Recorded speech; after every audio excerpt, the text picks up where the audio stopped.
Do I look cute? You look fantastic. Really? Yes, you look great. Thank you. You look beautiful. All right. Feel better? It's all downhill from here.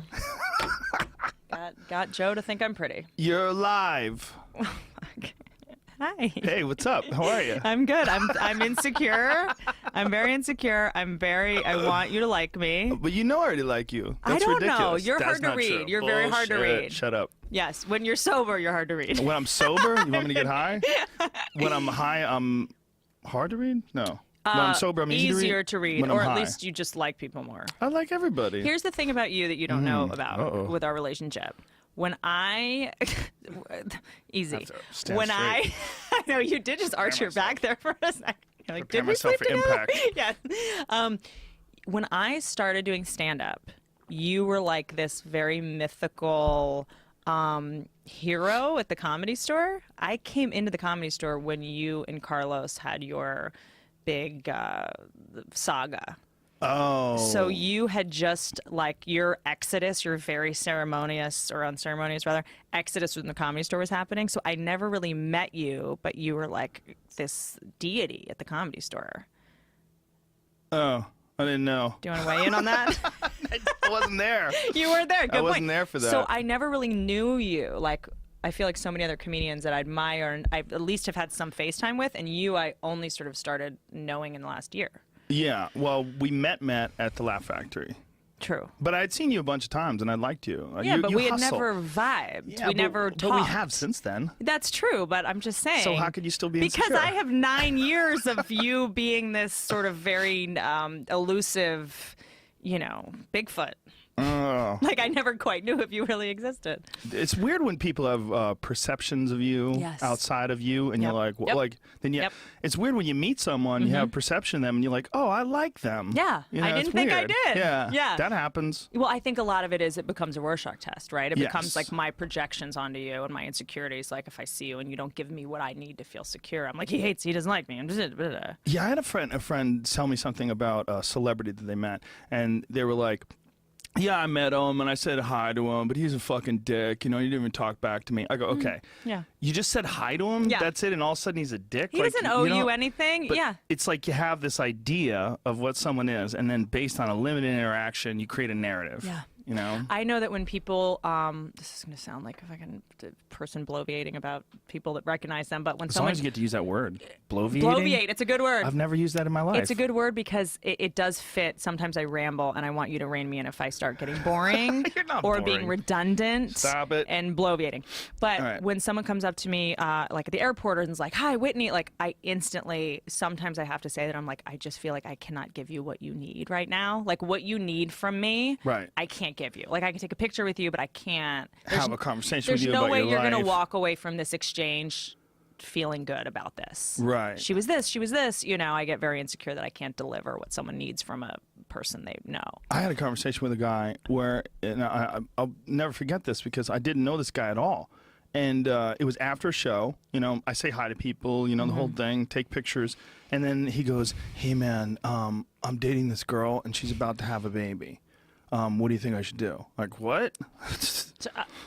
I go, what am I supposed to tell you? Have you seen the movie The Staircase? No. What's that? What's or that The movie? Jinx? The Staircase. Jinx the is Staircase. You haven't seen The Staircase, the documentary? Is that when he throws her down the staircase? Well, no. Two women are found at the bottom of a staircase. It's actually Two? It's what people think the Jinx is. It was a Sundance Channel documentary. It was like 12-part documentary series. It's phenomenal. You'll love it. Really? 12 Yes. part? Yes, 12-part. Two. I don't want to give away too much. Okay. If you guys have seen it, tweet Joe of what your thoughts are on it. And let's all convince him to dedicate 12 hours of his life. Because I am fascinated, speaking of Rorschach tests, I'm fascinated whether you think he's guilty or not. Because usually it is all, whether someone thinks it's guilty or not says more about them than it does about the case. Really? Because again, we project God our damn, own. though, 12 parts? That's a lot of I fucking know, commitment. that's what I said. I made the mistake of only downloading one at a time. I watched 6 in my first sitting. It's that addictive. Half hour, hour. Hour. I Whoa. promise you. 12 hours? I promise you. I will bet you. You have a lot more money than me, so maybe we shouldn't do this. I will bet you any amount of money that you'll watch it in 2 days. The whole thing. Damn. Yes. That's not going to happen. It made me want to quit writing because I was like, I will never be able to write something as compelling as this true life thing. Wow. It's phenomenal. the staircase. Why wouldn't you just be inspired to write? Why would you want to quit? The fundamental difference between me and you just reared its ugly head. I am a quitter and you're not. But you're not a quitter. That's not true. You're a hustler. I'm a Yes, people say that a lot, and I never know. I never know if it's an insult. It's not an insult at all. In my estimation, or the way I'm defining it, is you're always working. You're always doing things. Maybe the difference between the similarity between me and you. I grew up playing sports. And you learn, I think a lot of comedians don't, you learn the harder you work, the better you get. And you get that sort of mentality that, like, you know. What sport? I played basketball really seriously. Oh, okay. A lot of sprinting, a lot of running around. Yeah, and just like that's where you get that ass. Yeah. This ass is pretty new, actually. I didn't have it. See, For real? you didn't know me 6 years ago when I was like anorexic. You were anorexic 6 years ago? I was pretty anorexic. Yeah. Oh shit. Yeah. I don't want to clinically throw that term around, but I was like 100 pounds. Whoa. When I was doing the show with You're Ready, Chris on NBC. I was like a 0. Yeah, and I had a lot of eating disorders in college, which is why I had to stop playing sports. Was that really? Yeah. Eating disorders made you stop playing sports I because you had just to couldn't. choose. So I was really serious basketball. Played AAU. I played in Europe, like super psycho about it. And then I started modeling just for money, not really fancy modeling. Don't believe Wikipedia. And I was sort of starving myself for modeling, and starving yourself and playing basketball 4 hours a day don't go well together. So I had to sort of give up basketball. Wow. So you went with that over food? Yes. Huh. Yes. Why'd you do that? Was it more rewarding? Modeling was paying my bills. It was the way I was raised was, your appearance was very valued. My mom, I now realize as an adult, in retrospect, had an eating disorder, and being thin was very valued in our home. The messages I heard were my mom, who was very, skinny, was, I have to lose 5 pounds. I still need to lose that fat. And one time someone would compliment her, she'd be like, no, I'm so fat right now. Like, those were just, that's how I was. We don't realize, the impact that those messages have on kids. Something we just think is a flippant comment. I need to lose 5 pounds. For me, like, I was like, oh, she's a size 0, but she still needs to lose 5 pounds. That's what women are supposed to look like, and how they're supposed to, that dysmorphia was ingrained in me very young. And there was a sort of culture of perfectionism where I grew up in my household, because I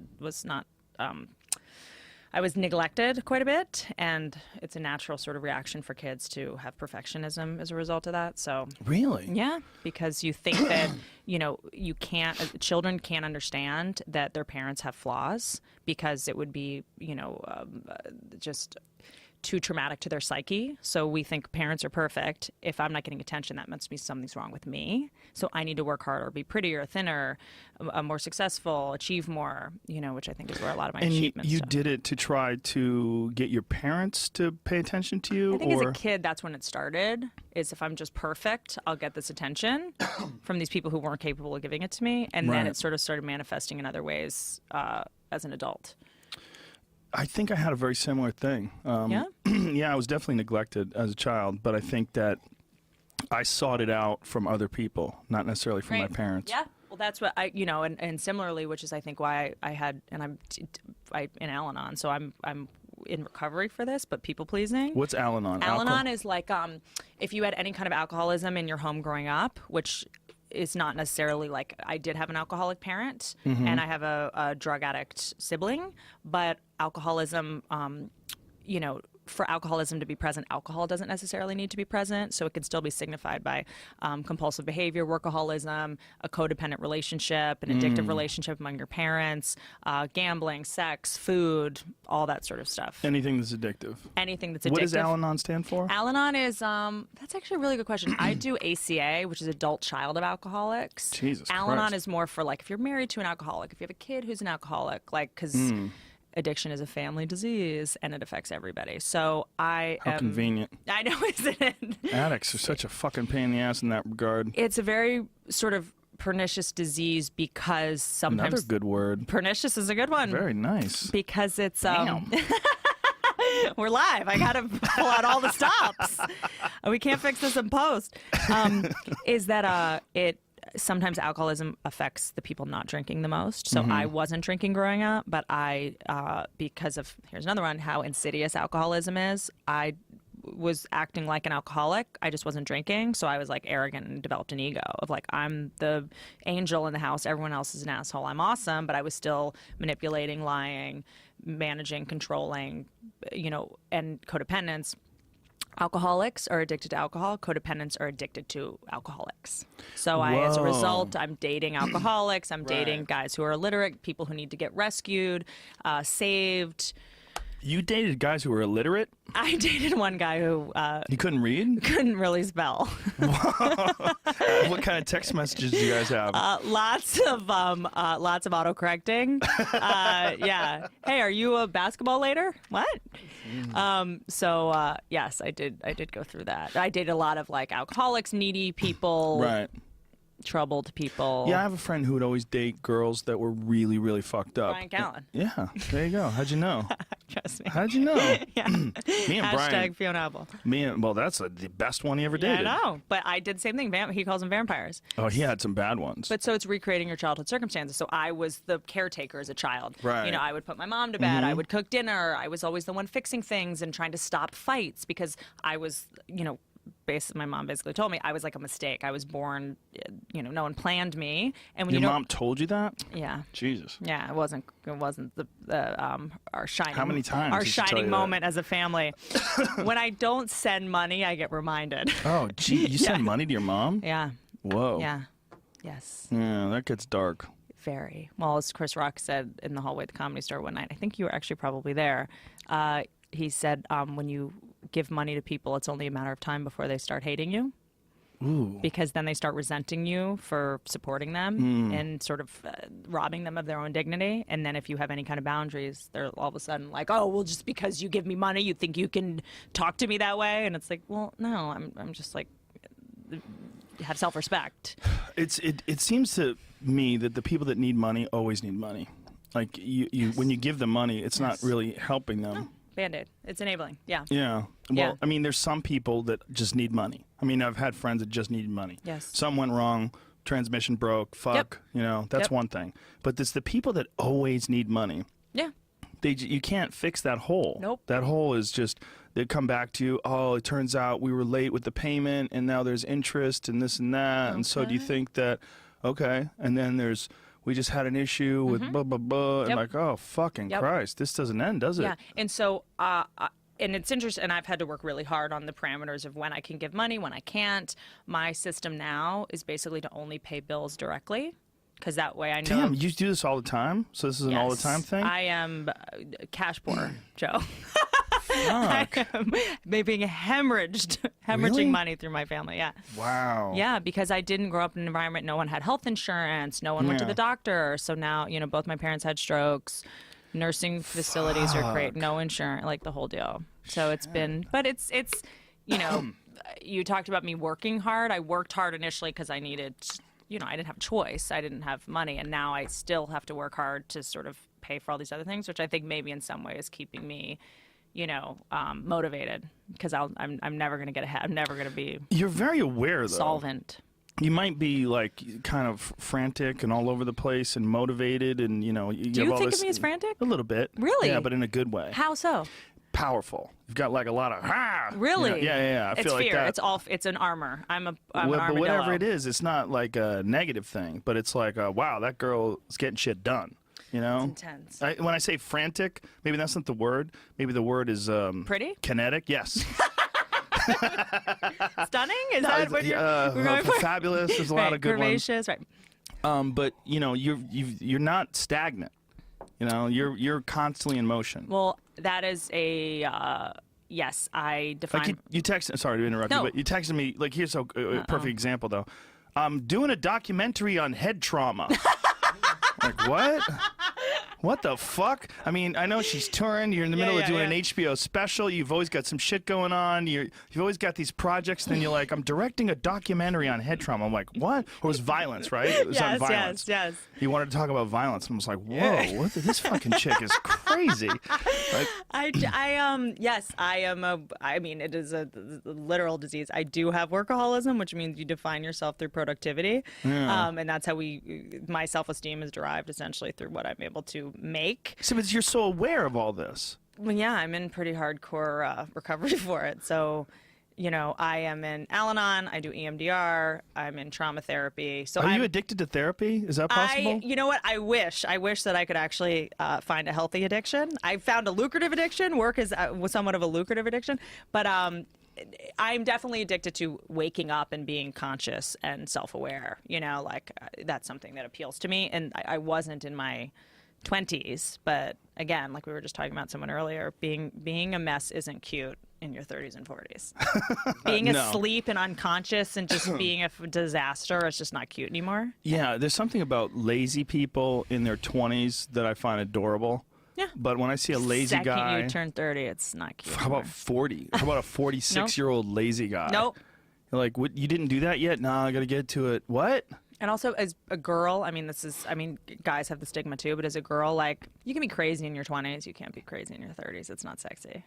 That's not true at all. Really? Yeah, you can be crazy in your... As long as you're not attractive violent. to you? Yeah, as long as you don't show up at someone's house and break windows. Yeah. Fuck. Yeah, those days are over. Those days are really past. Yeah, it's like, what kind of crazy? My tits aren't big enough to behave like that and get away with it, unfortunately. It's not really, like, that doesn't really help. Yeah. It's like what you can get away with, you can either get away with or you can't. Yeah. Like, tits they're never the tipping point. Really? I don't think so. I just feel like as a woman, you're already, anything you do, people want to call you crazy. And even if you just talk sanely at a little too high of a decibel level, and people are so quick to call us crazy anyway that I don't want to actually be crazy. That's interesting, because guys don't ever have to worry about that. They don't have to worry about the idea that you're too ambitious or that you're too forceful. Guys that you're don't too... like it. No, but for a man Oh being no! that's not... A guy being he's decisive. He's an alpha. He's got his shit together. It's a turn on. Right. And then for a girl to be like that is like, she's crazy. She's mega bitch. PMS.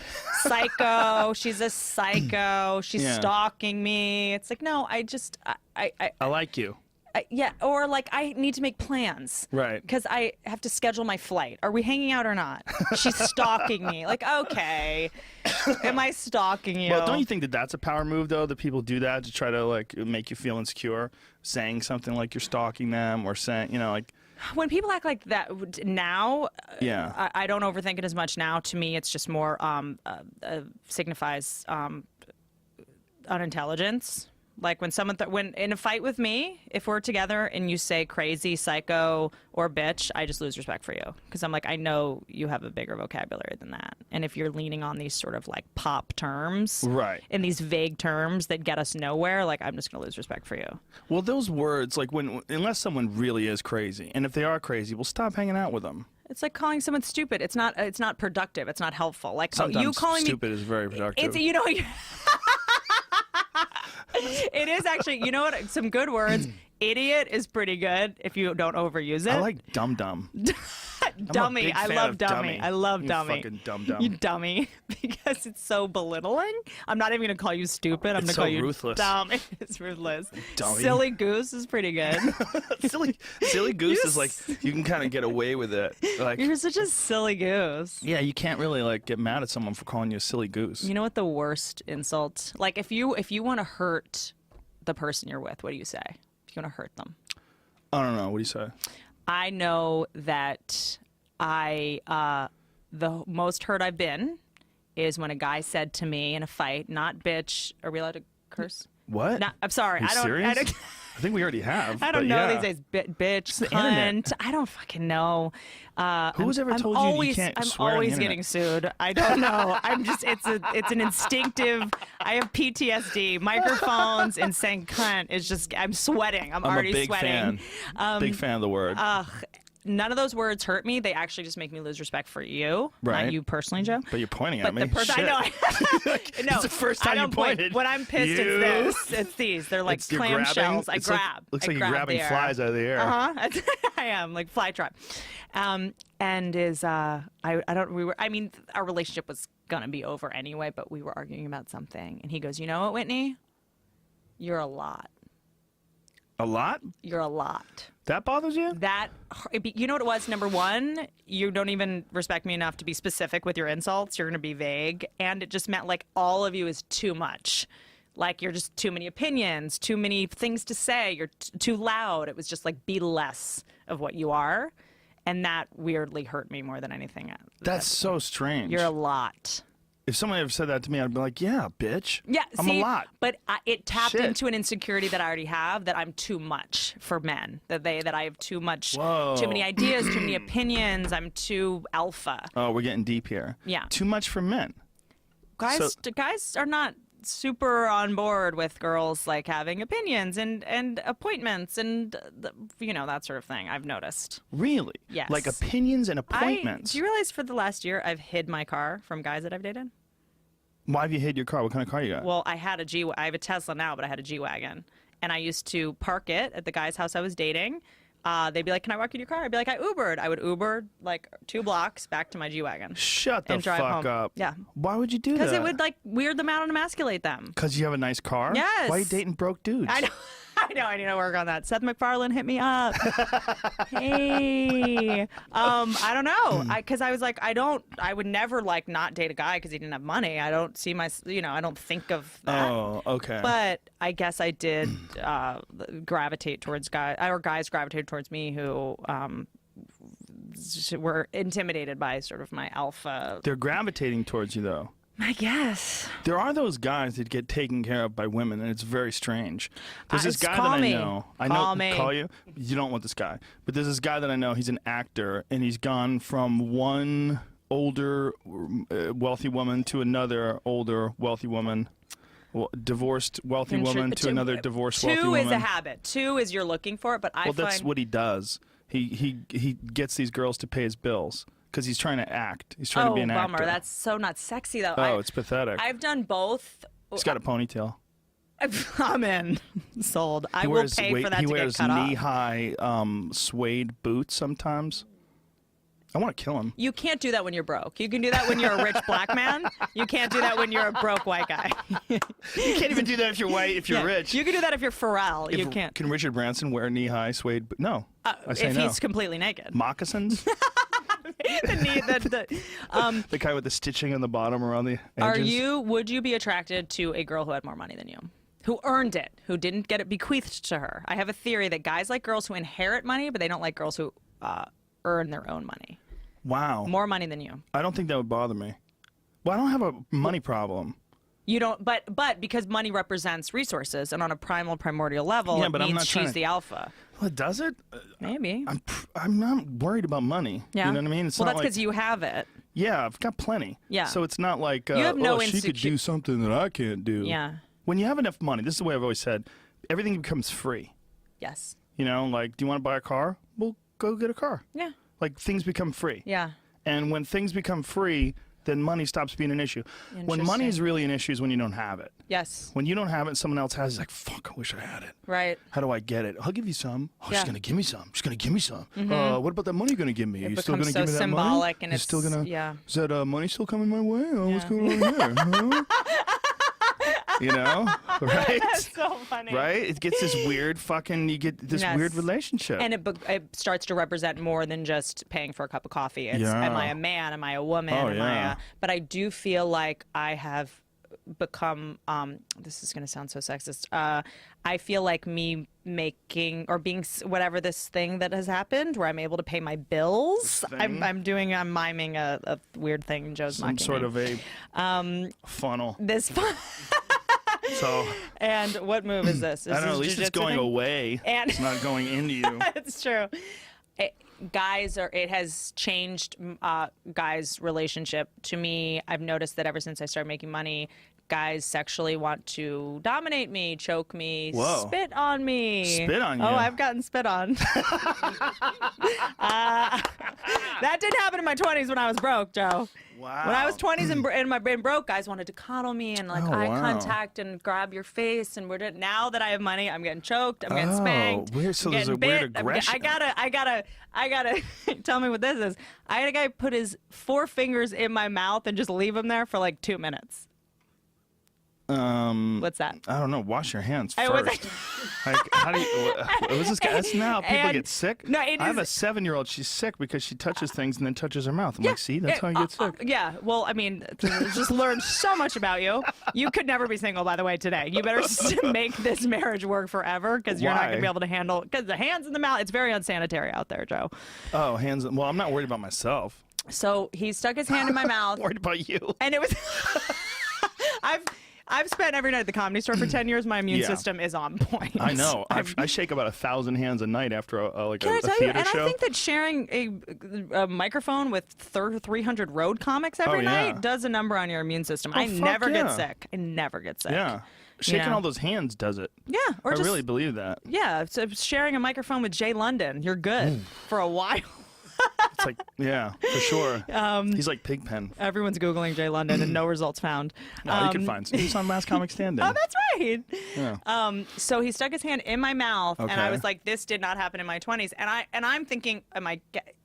Right. Are we gagging me? What? I've lost the plot at this point." Right. Did you ask him about it? Well, I'm sitting there and I'm like just waiting for something You're to like, happen. I'm going to talk about this on a podcast. know. I can't wait. I'm not going to talk about it to this guy. Live. And so I'm sitting there and I'm like, and then for a minute I was like, maybe he lost his balance and he just had to, and he just like maybe he just like had to commit to it because it'd be too weird to be like, sorry. And then I was like, maybe he was worried I was gonna speak or because I am a loquacious one. Maybe he just wanted to stop me from talking. I don't know what it was, but this did not happen in my 20s when I was broke.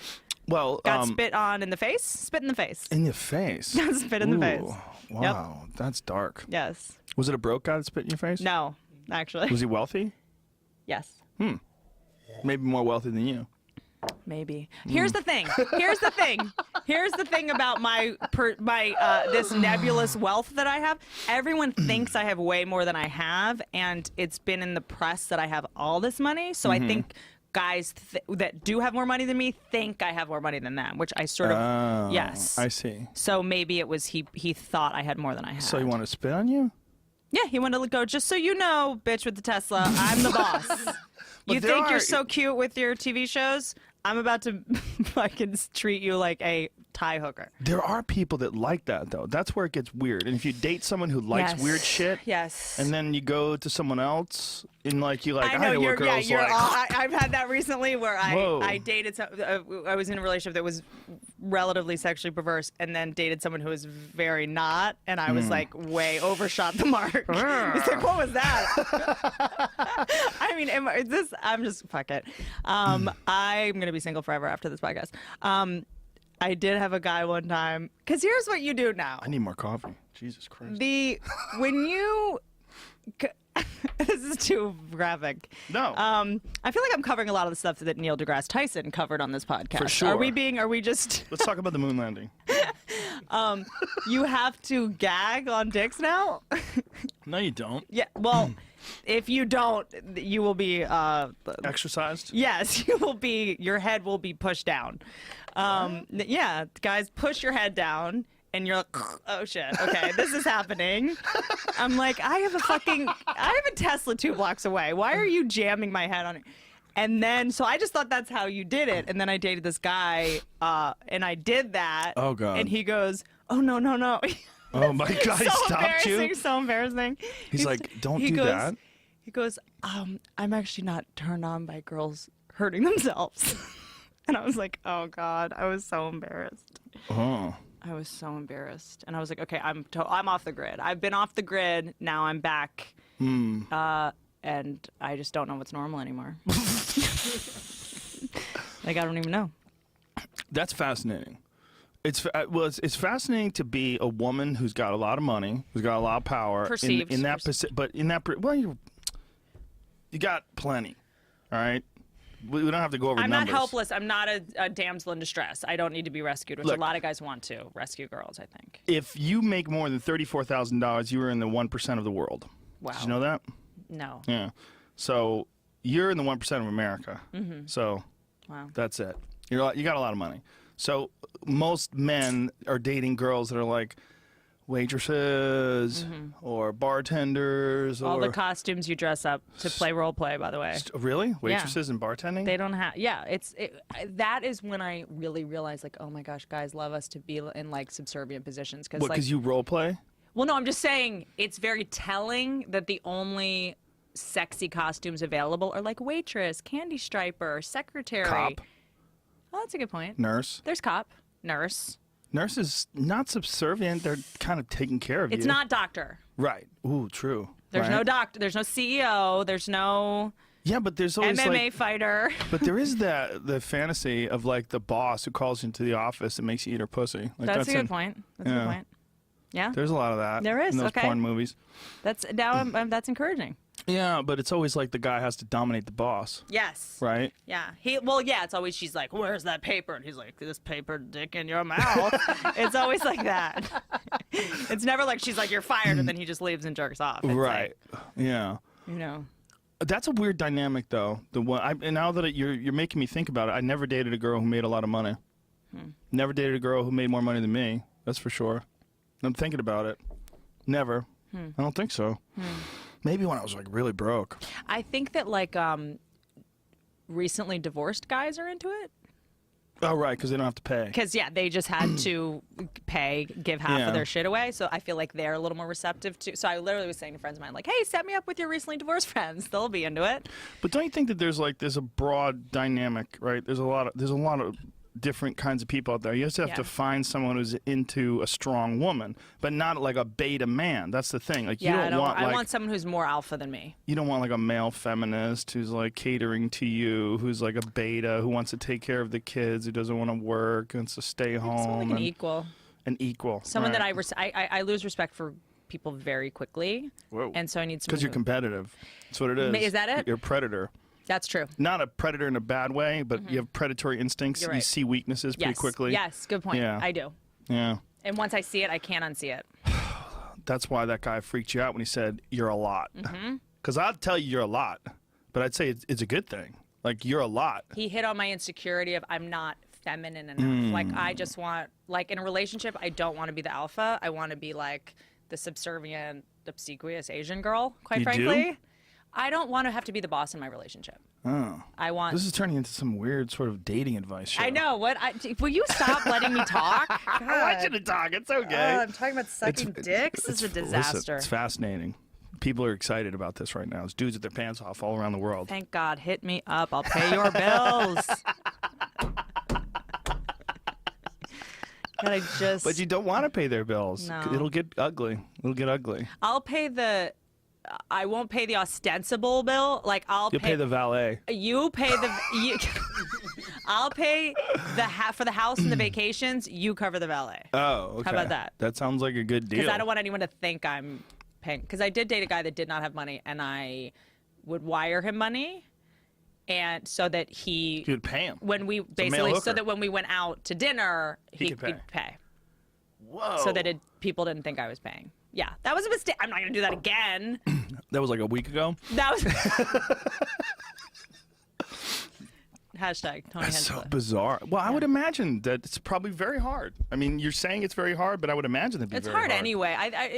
Again, it's, I'm not like, I need to get married tomorrow and da-da-da-da-da, so I'm not, but it's all, as a comedian, the good news about being a comedian is you're like, I get to use it all. I get to alchemize this and sublimate this pain into jokes. So I just try to use it. Well, you've been doing that a lot on stage. You're talking about this kind of stuff on stage. Oh yeah, yes, I did in my last special. I was like, I have not done.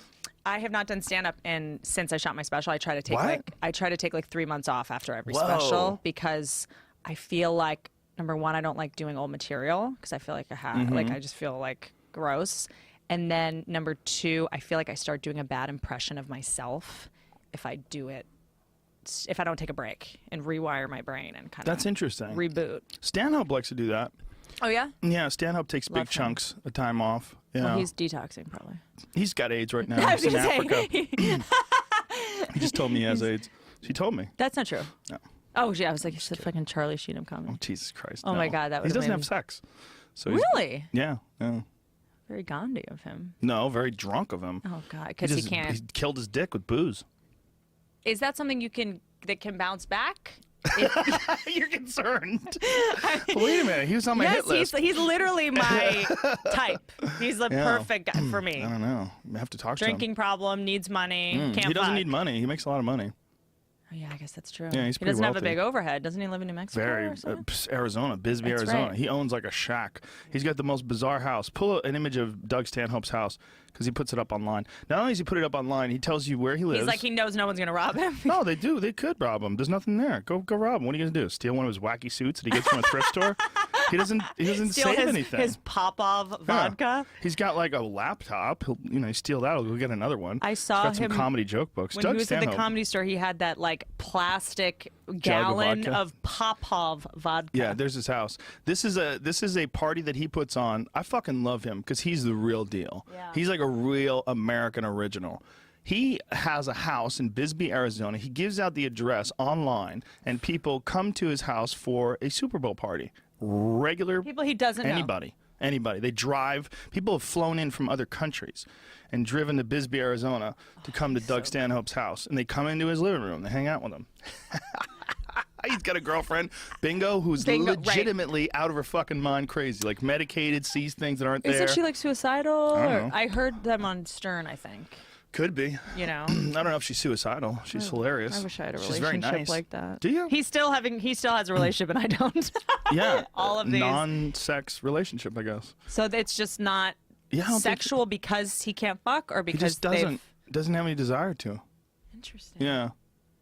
Very interesting. I just I think if you just drink all the time and don't take care of your body, That's his addiction. it's just like, that's a wrap. Yep, it's a wrap. Well, I think most of you go into survival mode. I'm sure his body's just trying to keep him alive. I don't We know. don't have time to fuck right now. I don't know. Maybe Or he like thinks his body's it's like, silly. we shouldn't procreate. Let's just be stop that. this. It could be that. It's cigarettes, too. Cigarettes definitely kill your sex drive. How old is he? He's my age. He's 48. But you're like Benjamin Button. You're like aging backwards. Well, I work out a lot. He doesn't. But he makes fun of me. He's like, how many surgeries have you had? I'm like, I've had a bunch. Surgeries? Yeah. Oh, you Things like on your breaking. joints and all that kind of stuff. Things ripping and Are you Gotta worried about reattach them. your body from fighting martial and arts. stuff? Yeah. No. I used to be worried, Yeah. but everybody dies. Everybody dies. Yeah, I worry about some things when things aren't going so well. What Like, happens this when you isn't working. don't work I might have to out? get this fixed. Your shoulder? No. I'm saying like when things go wrong. Yeah.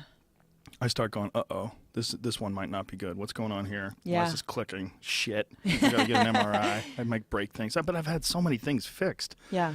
you know?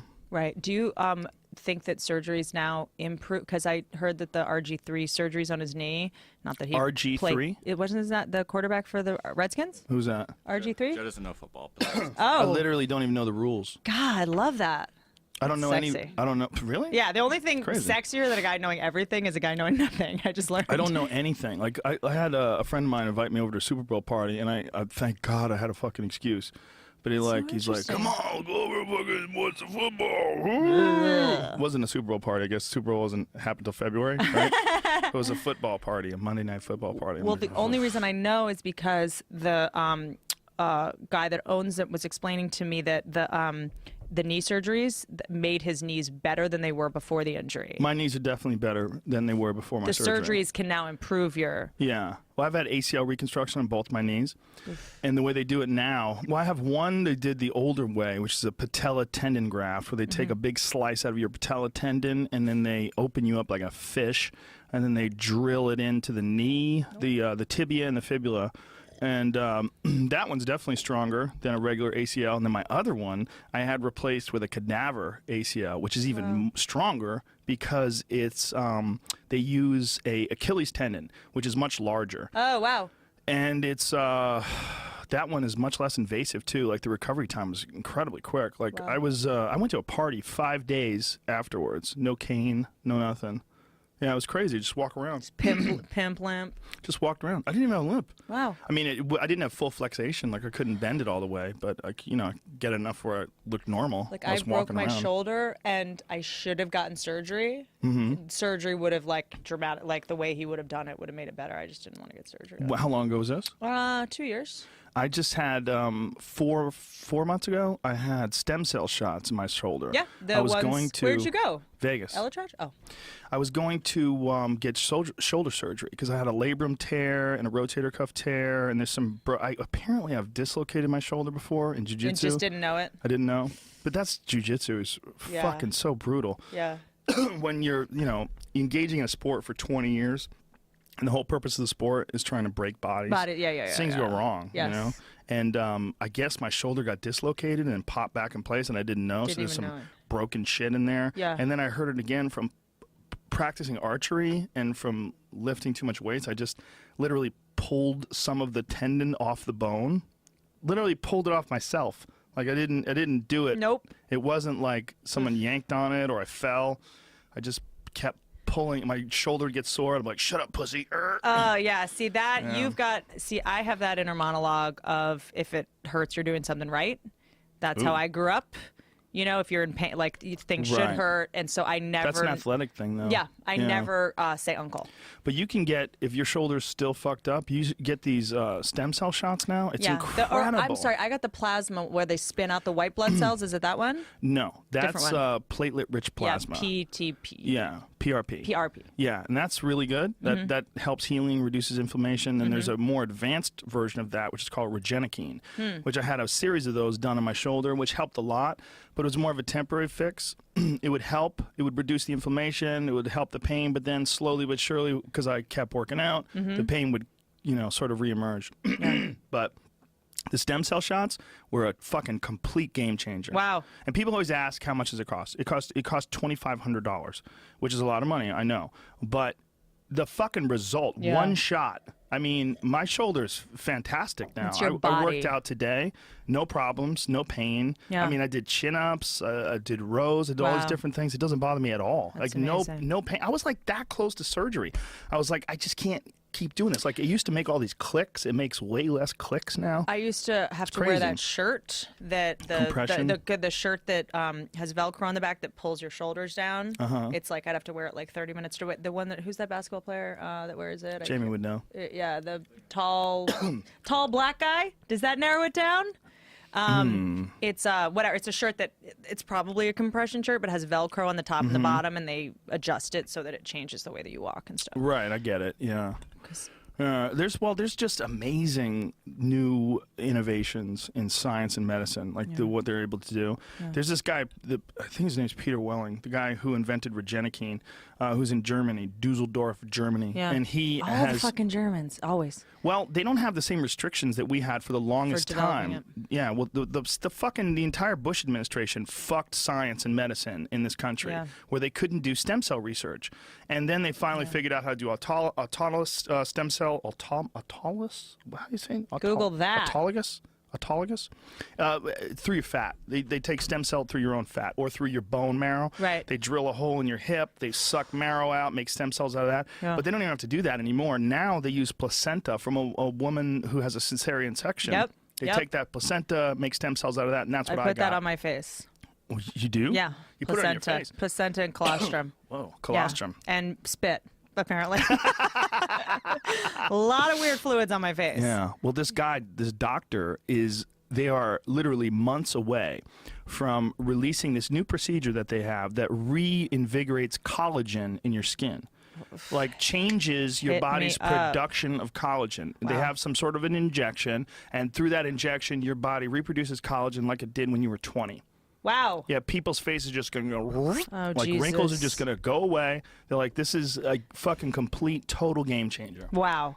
When is that coming out? Well, they're setting up the infrastructure right now just to deal with the amount of patients, the overwhelming amount of patients they're going to get as soon as this happens. It's going to be like $1 trillion business once it launches. Let me ask you a question. Would you, as a man, do it? Fuck yeah. Why not? Yeah, why not? Good. Why not? I'm glad to know. I mean, I don't think I'd get my fucking face back. I wouldn't get my nose fixed. I don't think I would you have a good nose. Why would you get your nose fixed? I had my nose fixed. Really? But the inside of it. Oh, got it. Like the cartilage and all this shit. But it actually made my nose wider in some way because they shove these wedges in there. I think it's proportional to your face. You don't want a smaller nose. Thank you. No, I don't want a smaller nose. Have you broken it a ton of times? Oh, yeah. Tons. I don't even know how many times. Really? Oh, yeah. So do you even go to get it fixed? Or you're just like, it's broken? Once I did. But I didn't get it fixed till I was 38. 39 or something like that. 38, 39. Wow. Maybe when I got it done, but it was amazing. Wow. Oh God, it was the greatest thing. I broke it for the first time when I was 5.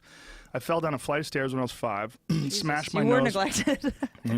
Well, I was a latchkey kid, you know, open the door, get outside, you know. Yes. And I fell down a flight of stairs, smashed my nose, and it's been crooked ever since. But the inside of it was all fucked up. And then from a lifetime of martial arts, kickboxing, it's just been hit so many times. It was always bleeding. There was always something in there. So when your nose bleeds, you've seen cauliflower ear. Cauliflower ear is from the break in the ear. Yes. When the tissue breaks away, it fills up with blood, and then that blood calcifies. That also happens in your nose. So the inside of my nose was filled with hard calcified blood that it had just been smashed so many times that I couldn't breathe. Like I had no breathing out of my nose. Like this one was like my left nostril was like Jesus. and then the right nostril was just locked down. And that probably is not good for an athlete. It's terrible. Yeah. Especially for kickboxing because I always had my mouth open. Yeah, and you so have you're the breathing. brace or the mouth guard in. Exactly. So it's hard to breathe, and if you open your mouth and you get hit with your jaw open, you get fucked up. Hey. So it was never good.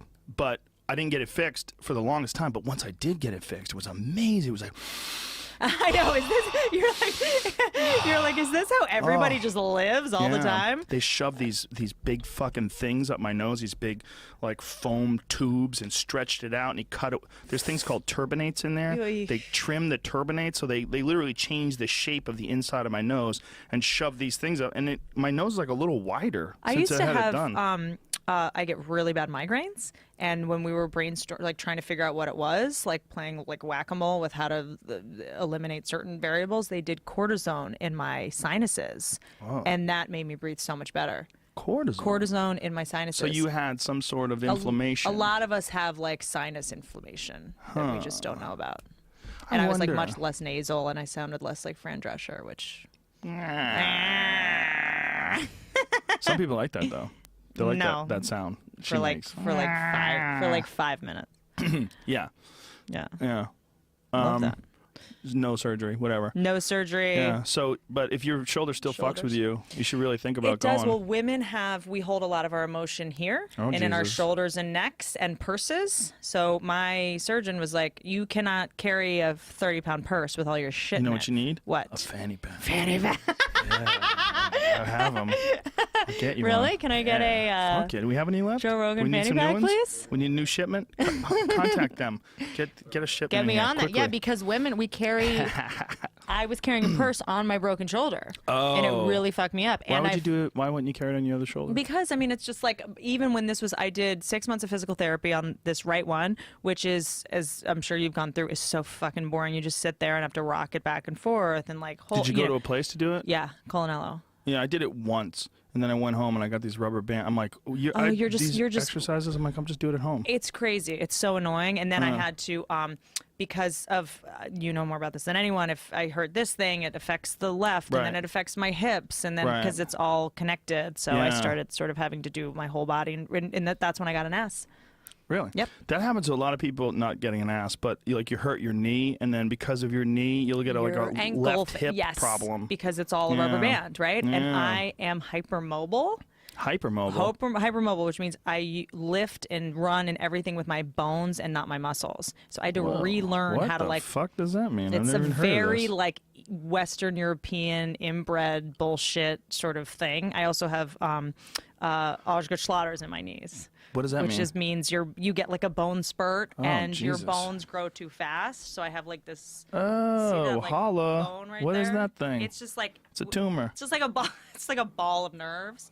It's an alien. Yeah, I just was like probably GMOs plus like a GMOs. I would imagine plus like a Western European mutt alcoholism gene. And so the bones get like, does it hurt or it just sticks out? I had like just grew too fast. Really? Yeah. That happened to my Mastiff.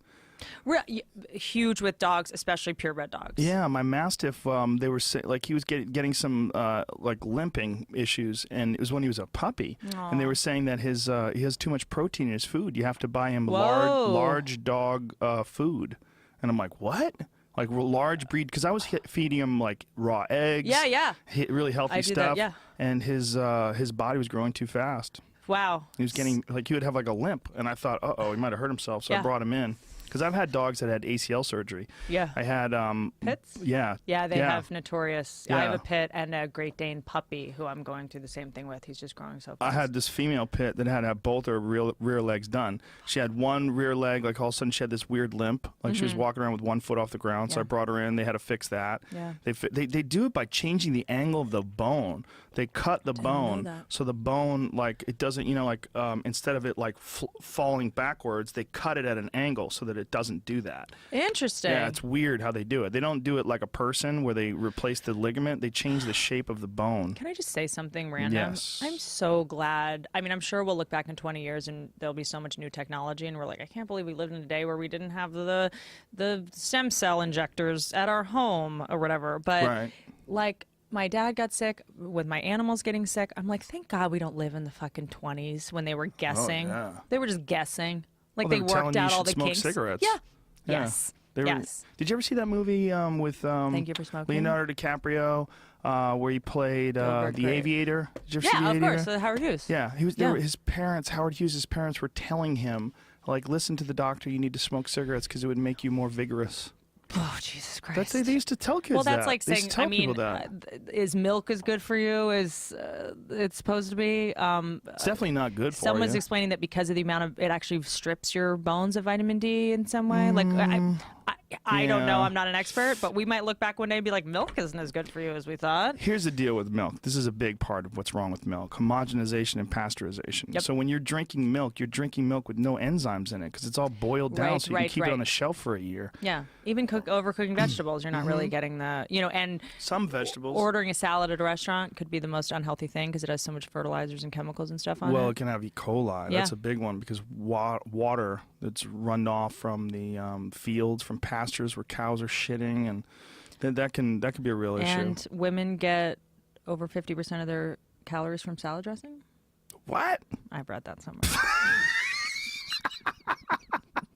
50% of your calories. What are you drinking, From ranch? salad. Jesus Christ. Doug. What like the that women fuck? always eat salads and they think they're eating so healthy and they're just eating like salad dressing. Croutons. Yes, and just like the garbage. Trans fats. And that almost sometimes Yeah. the worst thing you can get at the grocery store is just an apple because of all the shit in it and chemicals on it and the dyes and the You know what I whatever. like on salad? I like olive oil, and vinegar. But good luck trying to find that shit at a restaurant. Really? Yeah, it's hard. Just get oil and vinegar, no? Most restaurants, they want to give you balsamic. Garbage. or It's true. this It's or true. that, or Garbage. creamy Garbage. This Be or... that guy that shows up with the dressing Oh, in a flask. That guy's not good. That guy is not.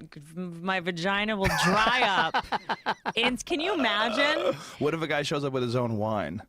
What if a guy shows Drink up it at in a the restaurant? car alone like a man.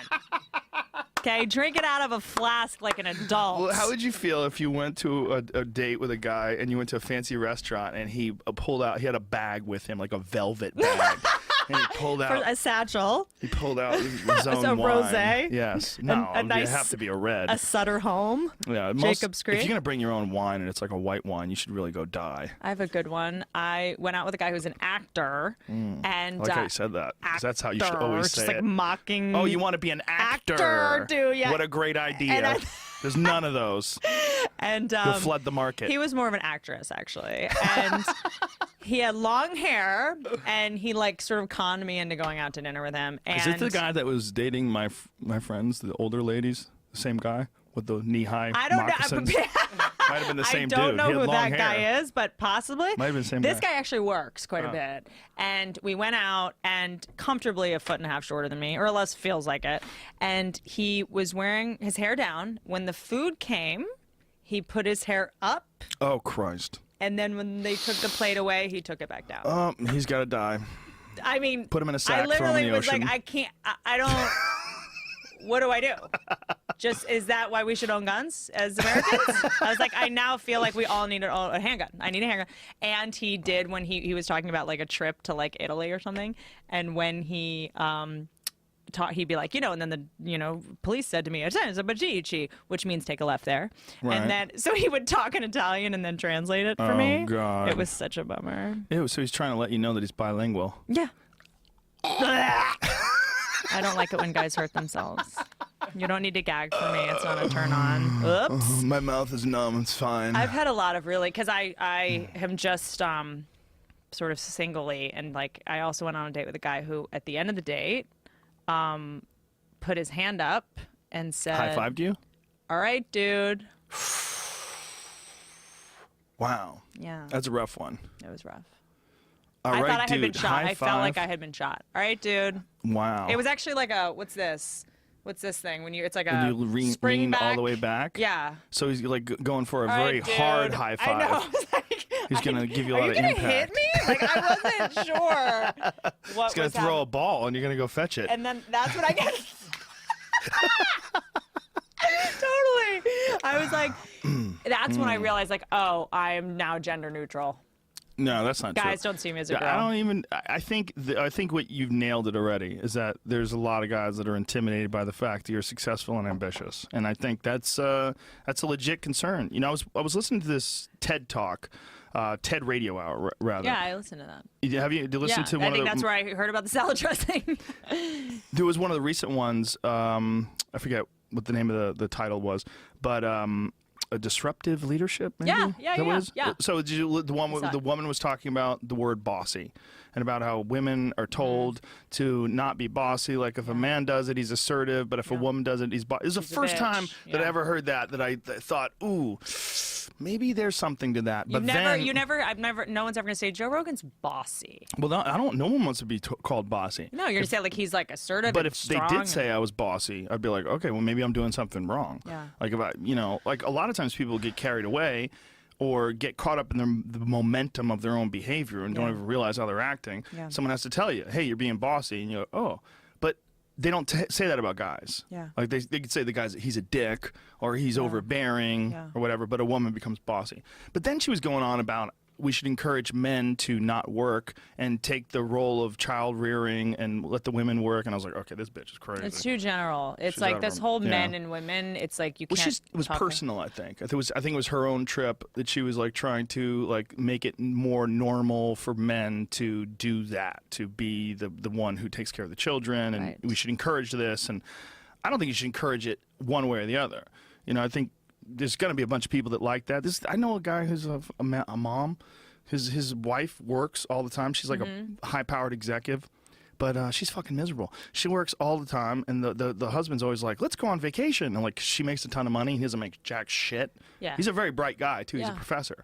But he like teaches like one class, rides his bike everywhere. He's a fucking total hippie, and she's fucking grinding every day, and they make tons of money, but it's not on him. It's a weird dynamic. Whenever we're all together, I'm like, wow, this fucking relationship is so odd. I mean, it's interesting. I was talking to this neuroanthropologist. Holla. He, you would like him actually. So this project that I'm doing has a lot of like sort of experts in it. Which project is this? It's a pilot for HBO where I have, instead of like a friend who's like the exposition friend who's like, you know what you should do? You should get a makeover.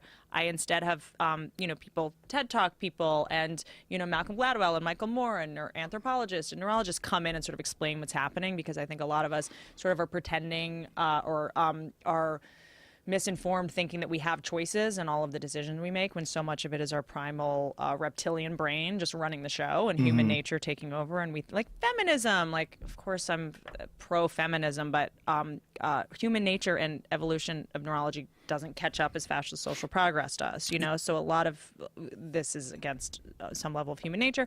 So I was asking him if he thought humans were inherently a matriarchy or a patriarchy, and what animals are a patriarchy and which are a matriarchy. So like lions are pretty much matriarchal in terms of they sort of do all the work, and the male lions sleep 22 hours a day and just wake Sort of, but the male lions are much larger, and the male lions protect the pride. Yes. The real matriarchal society is hyenas. Hyenas, yeah, and bonobo apes. Do you know hyenas, the females have fake dicks? No. Yes, they have a faux penis. They have an actual penis, and they give birth out of it. It's an enormous penis, and they mount the males. They're the only mammals where the females are larger than the males. Whoa. And it's because life as a hyena is so ruthless that male hyenas will regularly eat the babies. So to keep them from eating the babies, the women are the gangsters. Had to be bigger, They're bigger and stronger, and they dominate the men and fuck them. They fuck them with their giant fake dicks. Yeah. That's the happiest I've ever seen you, by the way. Explaining that, I just saw glee sparkling I have inside. a real problem with wildlife. I fucking But it's love I it. love it. But it's also what does patriarchal mean and what does matriarchal mean? Right. Maybe does it mean physically bigger? Does it mean the one? So the female lion's doing the hunting. The male lion is pretty much the boss. They call the shots and are like bigger, but they have to sleep most of the time to preserve their energy, and it's not economical for them to be up and running around. Bonobo apes, the women sort of call the shots in terms of who kills who and who's in charge, and they're sort of like have the resources and stuff. And because they're a gynocracy. Is that what it's called? Ooh. They use their vaginas to, like if someone's pissed like off, they gyno? fuck them. Yes, a gynocracy. Oh, interesting. So they use sex to sort of placate and to get what they want. And Wow, I want they're hookers. Yes, essentially. Exactly. And so is that, in humans, we would say that's a weakness, and that's, you're being... Oh, not true at all. That's fucking standard. You're using what you have to make against me. So we were talking about that, and he sort of was making a strong argument that humans could have inherent matriarchal traits that we, oppress. That we oppress. Yeah, just in terms of like, if, what does power mean? And, men are sort of designed to do the hunting and the killing and the protecting, and we're sort of designed to do all the organizing and all of the like bullshit work, but we're not sort of allowed to do that a lot in this society. So it's just organizing or like family tribal organizing, raising the kids, making decisions about. We're not allowed to? You don't think so? Well, I don't know. I mean, it's. I think that we're criticized a lot when we do what we do best at. We're called crazy and neurotic and obsessive, and she's obsessed with getting married and nesting in the house, and she wants to change the carpet. It's like that's what we're wired very well I think to do. the reason why men will criticize that is because they don't understand those instincts. Like my wife takes care of everything. She's the one who's like responsible for all the, like if you go to my house, you'd be like, oh, this isn't even your fucking house. This is some chick's house. Like I have a few rooms in my house that are mine. Clearly. But most of the house is my wife's design and all her shit, and I just let her, but I mock it because I don't understand it. But I'll make fun of it, but it's. And I think what I should mention is I think that women are shamed for that more than men shaming women. I think that there's this thing now where if you're like great at organizing the house and cooking and cleaning, like you're not a feminist. It's like, well, I hate that word. I don't like the word feminist. It's so loaded. It's so loaded, and it's not that I don't like equality. I just don't like. There's so many hashtag feminists. Yeah. There's so many people that there's people that I'm obsessed with. I go to their Twitter page because every fucking post they make is about gender. It's like most of their identity is based on feminism. There's a giant chunk of what they do, and they think they're being activists, but you're not. You're just... a lot of feminists or a lot of feminism doesn't mean being equal. It means women should be superior. It's like, wait a second. I thought the goal was that we were supposed to be superior, which means that we should equally be judged and criticized and all these other things. It can't be like, I'm going to speak out, but you're not allowed to attack me or question anything I say. If you do, you're a misogynist. You're a misogynist. Right. If you question anything I say, it's like, no. So I think that is a very tricky place, and I'm working on this thing that's sort of about how our primal neurology, like what annoys you about your wife today, not you particularly, Joe, or what annoys. Okay, you pointed at me again. I know again. What annoys you about your boyfriend today is what kept you alive 2,000 years ago. So really? Essentially, all the things that annoy your girl going through your cell phone today. 2,000 years ago was her surveying land for tigers and threats. Today it just manifests in going through your cell phone. Or looking for threats to we have street lights now. Right. We have alarm systems. We don't, you don't need to be, looking for paw prints because there was a tiger around. You need to be like checking the cell phone and going through his computer and his emails. That's the same impulse. We're not just going to evolve overnight to catch up with cell phones and street lights. Well, there's just so many classic. There's so many classic stereotypes when it comes to gender roles, and one of my favorites is the feminist that's always concerned with rape, and they constantly have all these rape tweets and rape awareness, and then you look at them and they're morbidly obese and they have pink hair. And you're like, well, what's going on here? Like, why is your entire existence, why is so much of your thoughts, whatever you're projecting online, so much of it is about gender? Yeah. And then they mock men. Like, there's all this MRA mocking. Like, someone called me an MRA, and I literally had to Google it because I didn't know what it meant. What is that? Men's rights advocate. So feminists who mock men who want rights. Which is hilarious. Oh, it's a bummer. Well, it's bummer, also but like it's loaded. It's all so loaded. It's so loaded, and it's the few radical ones give everyone a bad name. It's like, does every football player beat up his girlfriend? No, Exactly. Ray Rice did. So now it's in the zeitgeist that. Well, I had this woman, everyone's like Christina that. Summers, on my podcast a couple weeks ago, and she calls herself the factual feminist, and she's an older woman who grew up as a feminist in a time where she believes that it had a different meaning and it was a true search for equality, but now she thinks that it's been sort of hijacked with fake facts and biased statistics and a bunch of studies that aren't really based on reality, and she confronts them, and she's like, this is bad for feminism. When you go around saying that women make 75 cents on the dollar, this is bad for feminism, because what you're not talking about is, well, what are the jobs they choose, and this is the difference between the jobs they choose. They're not as dangerous. They don't, when they do the same jobs, the difference in pay is very similar. Like this, so these are disingenuous comparisons, and these statistics are biased. And agreed. And I think that, I talked to Maureen Dowd, wrote this article 2 weekends ago in the New York Times about less women in Hollywood and less women directors and all that kind of stuff. I saw that. And I think that my sort of point, and she's a friend of mine, and we're working on something together. But I think my point, when people ask me about, like, what do you think about less women directors in Hollywood? And I'm like, no one's talking about all the offers we get that we pass on. So no women in late night. You think that they wouldn't make a show with Amy Poehler right now as the host of a late night show? Right.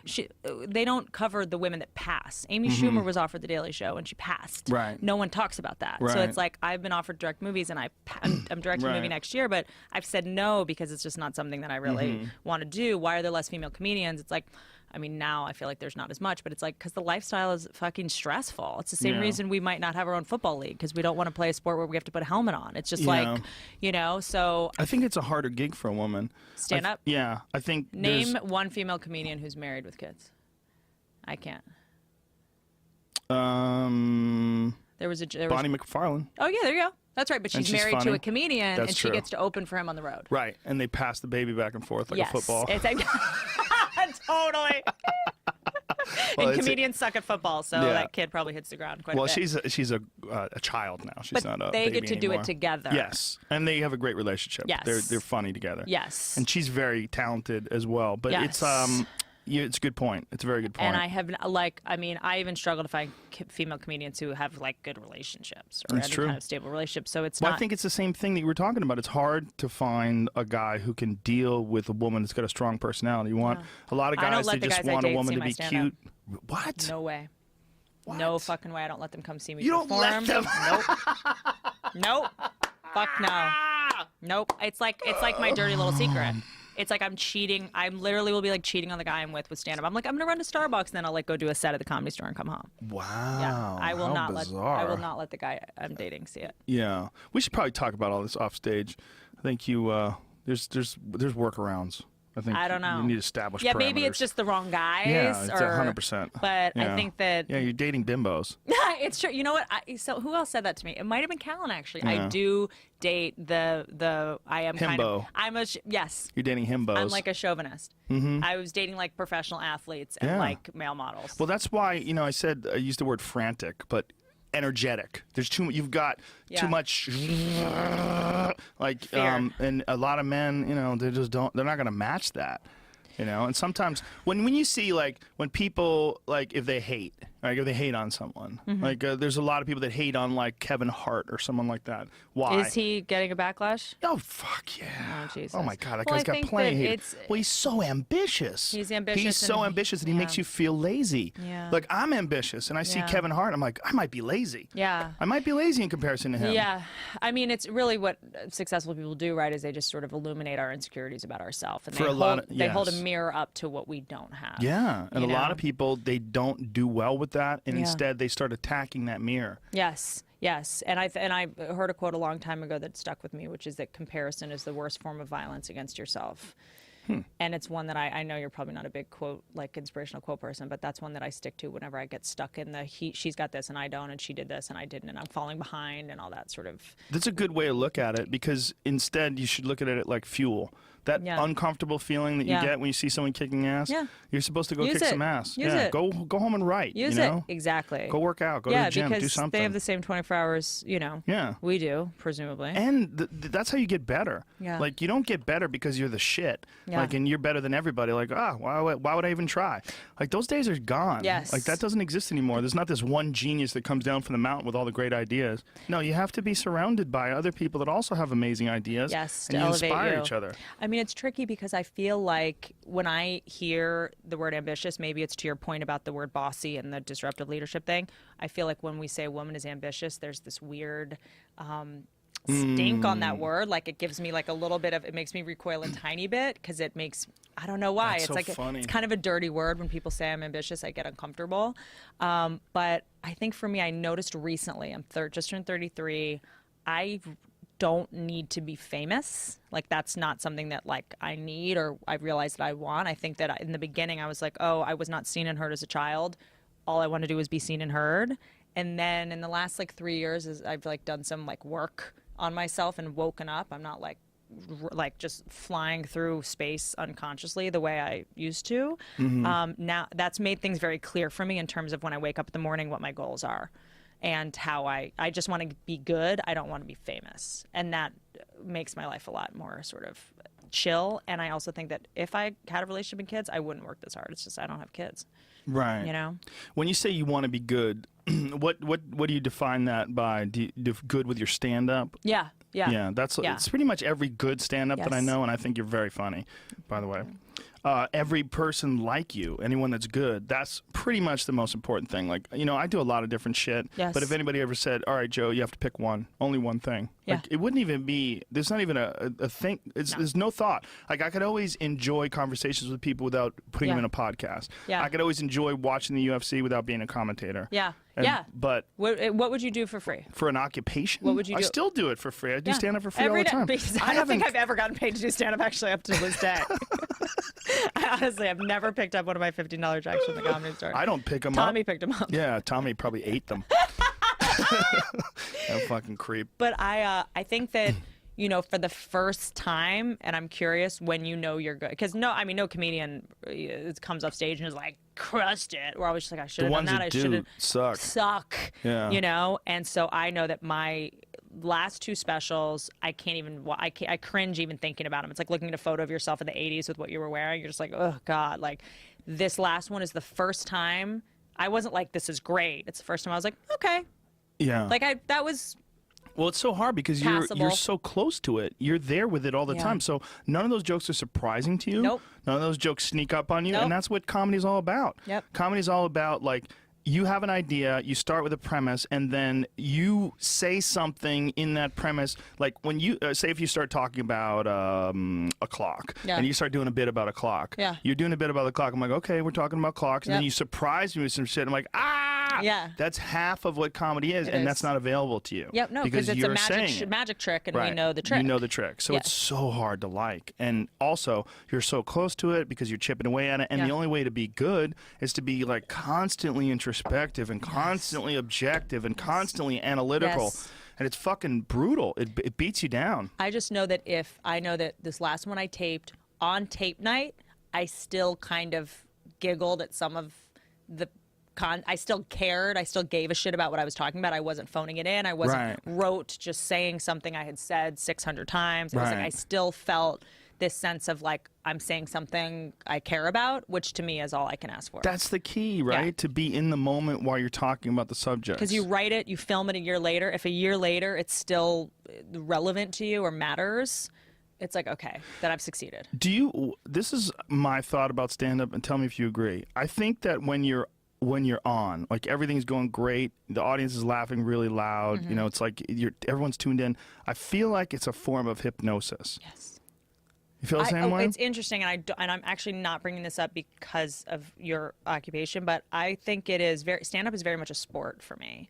I agree that it's hypnosis. Yes, it's like, to me, the only things I compare it to are like sex and boxing.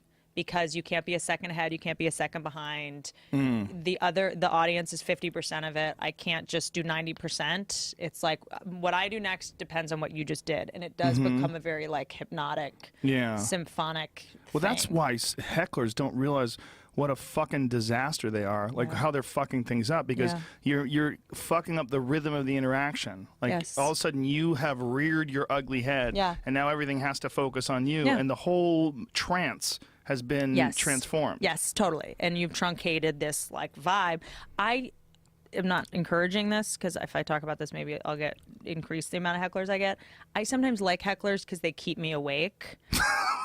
You don't fall asleep at the wheel. Sometimes I fall asleep at the wheel. Do you do a lot of sets? Is that what it is? Yeah. When I'm getting ready for a special, I'm like, like trying to time it out. I'm very embarrassed about this, and I have shame around it, but I write it out in the Word document, and I'm like a geek. I record every set, and I do the same set and time it out and have 4 new tags I'm going to try. I try 1 at each show. Like, I'm not a savant that gets up on stage and just writes on stage. I wish I was that person. I wish I could pretend like I just... Why do you wish that, though? I feel like there's shame, and maybe this is just like a high school attitude, but in comedy there's still that, you know, the person that gets an F is cool. Like, the person who tries the least is the coolest. Oh, wow. That's so weird that you think that way. That's because you come from athlete. I feel like people think I'm a nerd because I try so hard. And that's so fucking strange. That's really got to be a woman thing. Maybe. Like a suppression of the ambitious woman thing. Yes. It's got to be. Because I literally have like all my jokes typed out in a Word document. I come to the Comedy Store and just pretend like I'm winging it. I'm like, well, I don't know what I'm going to do. Joey Diaz gives me shit for having a notebook sometimes. What are you doing with that fucking notebook, But see, that dog? is to shame a man for like preparing. That's so like... Yeah, it doesn't work. Good. Well, that's why you're you and he's him. I write, dude. I write shit out. It's one of my favorite things, Attell. I remember one time, because, you know, Attell has a new hour every 6 months. Right. And he was like writing in his composition book before a show, and I can't remember what comedian came up to him. You know, some middle guy was like, "What are you doing? What are you writing joke? Or what are you doing?" And Attell goes, "I'm writing jokes. Ever heard of it?" And it was just, you know, not particularly funny, but just so like, yeah, the greats write shit down. Did you and ever see try. Greg Giraldo and Dennis Leary going at it The on best! Tough the Crowd? best! The fucking best! First of all, Dennis is sitting there like a fucking in a douche leather jacket, with a leather smoking. with Isn't sunglasses he on. He's got sunglasses on inside during a filming, right? So and good. Everything's going great for him. He's on top of the world. And Giraldo keeps coming up with these funny lines. Brilliant. Yes. And then he goes, "So this guy, he's always got lines." He goes, "Yeah, Dennis, this is a comedy show. We write. We We're write jokes. comedy writers." Yes. The and best. Then he, you know, he shits. I'm like, "Oh, this guy doesn't even have a TV show. Where's your show?" He goes, "I actually had a show, Dennis. It was canceled." Yeah. We don't have to watch it. Mark Maron made fun of me one time about that too. Like, I was on his podcast, and he was like, he's like, "You like write jokes. You do like jokes." And I remember being like, wait, isn't that what we're doing here? Like, Wait a minute, like he was I saying think that in the as alternative community, it's very looked down upon to have like punchline, set up punchline. He was trying to say that that's a bad thing. I you mean, have jokes. I annoy Mark very much. Why? Just the fact that I like have jokes and write jokes and prepare and like. Come on. There's something. That guy has jokes. He writes jokes. He does, but it's a little more. It feels more unscripted and extemporaneous and like an inner monologue. Just he's sort of naturally funnier or something, Whatever. and I'm not. I'm not extemporaneously funny. I have to work. I'm a geek. I have to be a geek. I feel like there's benefit in doing both things. I think there's benefit in freeballing and trying to come up with things and improvising and exploring the bits. Like a lot of times I'll set myself up, like I'll dig a hole on stage on purpose. Smart. And then try to fight my way out of the hole. And sometimes I don't. And that opens the door to hecklers for sure. Yeah. But you got to deal with that, but in that process, like sometimes bits come out, but I also write. I sit in front of the fucking keyboard all the time. I sit in front of a notepad all the time. And I feel like if I don't do that, there are bits that won't emerge. No. They just won't. Nope. And if I don't write them down, I'll forget them. And I was always, people always, not people always, but when people say I'm smart, I get so confused because I got smart because I was not smart enough. I was always in the kid in class asking a million questions and taking a million notes. Like, I worked so hard to overcompensate for the fact that I wasn't smart, that's how I think smart's a loaded word too. It's a very vague, nebulous, it's a nothing word. Yeah. It's a nothing word. Well, it's accumulation of information is not necessarily intelligence. Like there's some people that will say, they'll try to equate the two together, and I think you can learn things, you remember things. Doesn't necessarily mean you're smart. I'm an Do you get out of your encyclopedia own of way? shit. There's a difference between being like you're articulate and like you're smart in that way. Like I just read a lot of shit, and spouting out facts doesn't make you smart. It's the same thing I do. I just spout shit out that I remember. Yeah, that's what I do. No, I'm not smart. I'm plagiarizing someone else that I just read. Exactly. I just said a percentage, and you think I'm smart. I mean, I'm smart about certain things. Like, if you want to ask me about martial arts, I know a lot about it because I've studied it my whole life. But you're insightful and intuitive and, like an artist when it comes to that kind of stuff. You're brilliant with that stuff. Well, thank you. Because you have, a sixth sense. That's a magical... It's not a sixth sense. It's just I've been doing it so long. For so long, yeah. It's just data chunking. Well, it's like when people, and not to demystify sort of what we do or pull the curtain back too much, when people are like, you're so good with hecklers. It's like, well...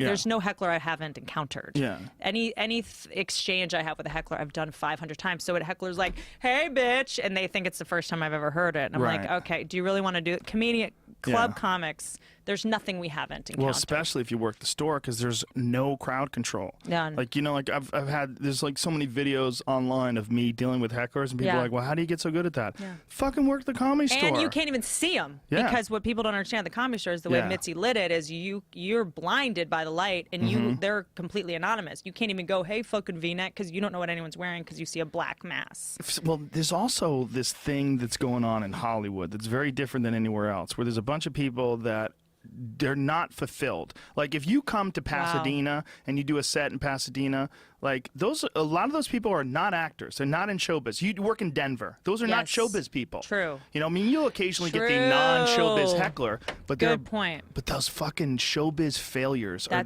some of the most bitter, weird people that you'll ever encounter. Well, here's the other thing: is I think that a lot of times, the people that come to comedy clubs, they're the funniest friend in their group. Oh, yeah. Do you know what I mean? You always know when the guy's like, "Oh, you're the funny guy in the group. You're the funny lawyer. Yeah. You're the funny lawyer, but you're the But I don't. Hecklers for some reason don't piss me off that much. I don't know. Maybe because I'm so sick of my own material that an insult is like a respite from my shit. You are opening the door. I know. I really am, but I don't totally mind. Maybe it's because I usually agree with them. When they yell insults, I'm like, that's a good point. I don't know what it is. There's some hecklers that they're good natured, and sometimes you encounter people that are just trying to have fun, and those people aren't nearly as shitty as the ones you'll encounter that are just rude. I am so desperate, and I'm interested in your thought on this. I am so desperate to figure out how to be present because I can't do it. It doesn't come natural to me to be meditate? Present in the moment. I do. Take yoga? No, I can't do yoga. Can't do it? It's not for me. Why not? My inner monologue is too treacherous. That's the whole idea. I think. You're supposed to beat that down. I'm now doing this meditation practice that's based on John Bowlby's theory of attachment, which is to try to rewire your neural pathways in terms of how we attach to people. And when you grow up in a chaotic environment, your amygdala doesn't develop the pathways to, I think, is it hippocampus? Tell me if I'm wrong and bloviating. That calms your brain down because you're on such high alert as a kid. I developed an adrenaline addiction so early on that it's so hard for me to calm myself down, which is something I want to mention about smoking. A doctor told me that, that not that I was going to, but was saying something about smoking is the inhaling of smoking, because when you smoke, you take 10 deep breaths, let's say. If you take 10 deep breaths without a cigarette, that's going to calm you down. So sometimes the placebo of smoking is just the inhaling, which I thought was interesting. That makes a lot of sense. If you go outside and just take 10 deep breaths, you're going to feel better, with or without a cigarette. Do you know who Wim Hof is? Yeah, the ice guy that climbed to the top of the... I do his breathing method before every set now. It's amazing. Wow. Have you gotten sick? Doesn't he say you can control your immune system with the way you breathe? He says you can. I mean, I haven't gotten sick, but I was feeling sick the other night, but I ate a giant chunk of garlic.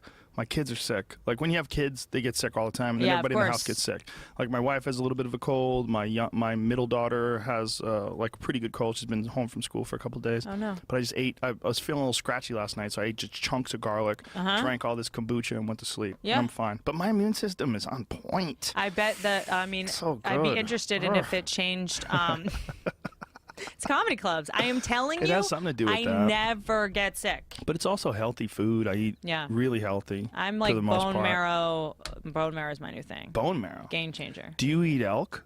I don't. Do you want I was some? waiting for this to come up. I got a follow you on freezer. Instagram, so I'm just worried. Like I got a I'm big going to go commercial home with freezer so in much the, fucking Do you want meat. some? Do you cook? You know what? I do, but I pretty much bone broth, bone marrow, and eggs are the only meats I do. Wow. Yeah.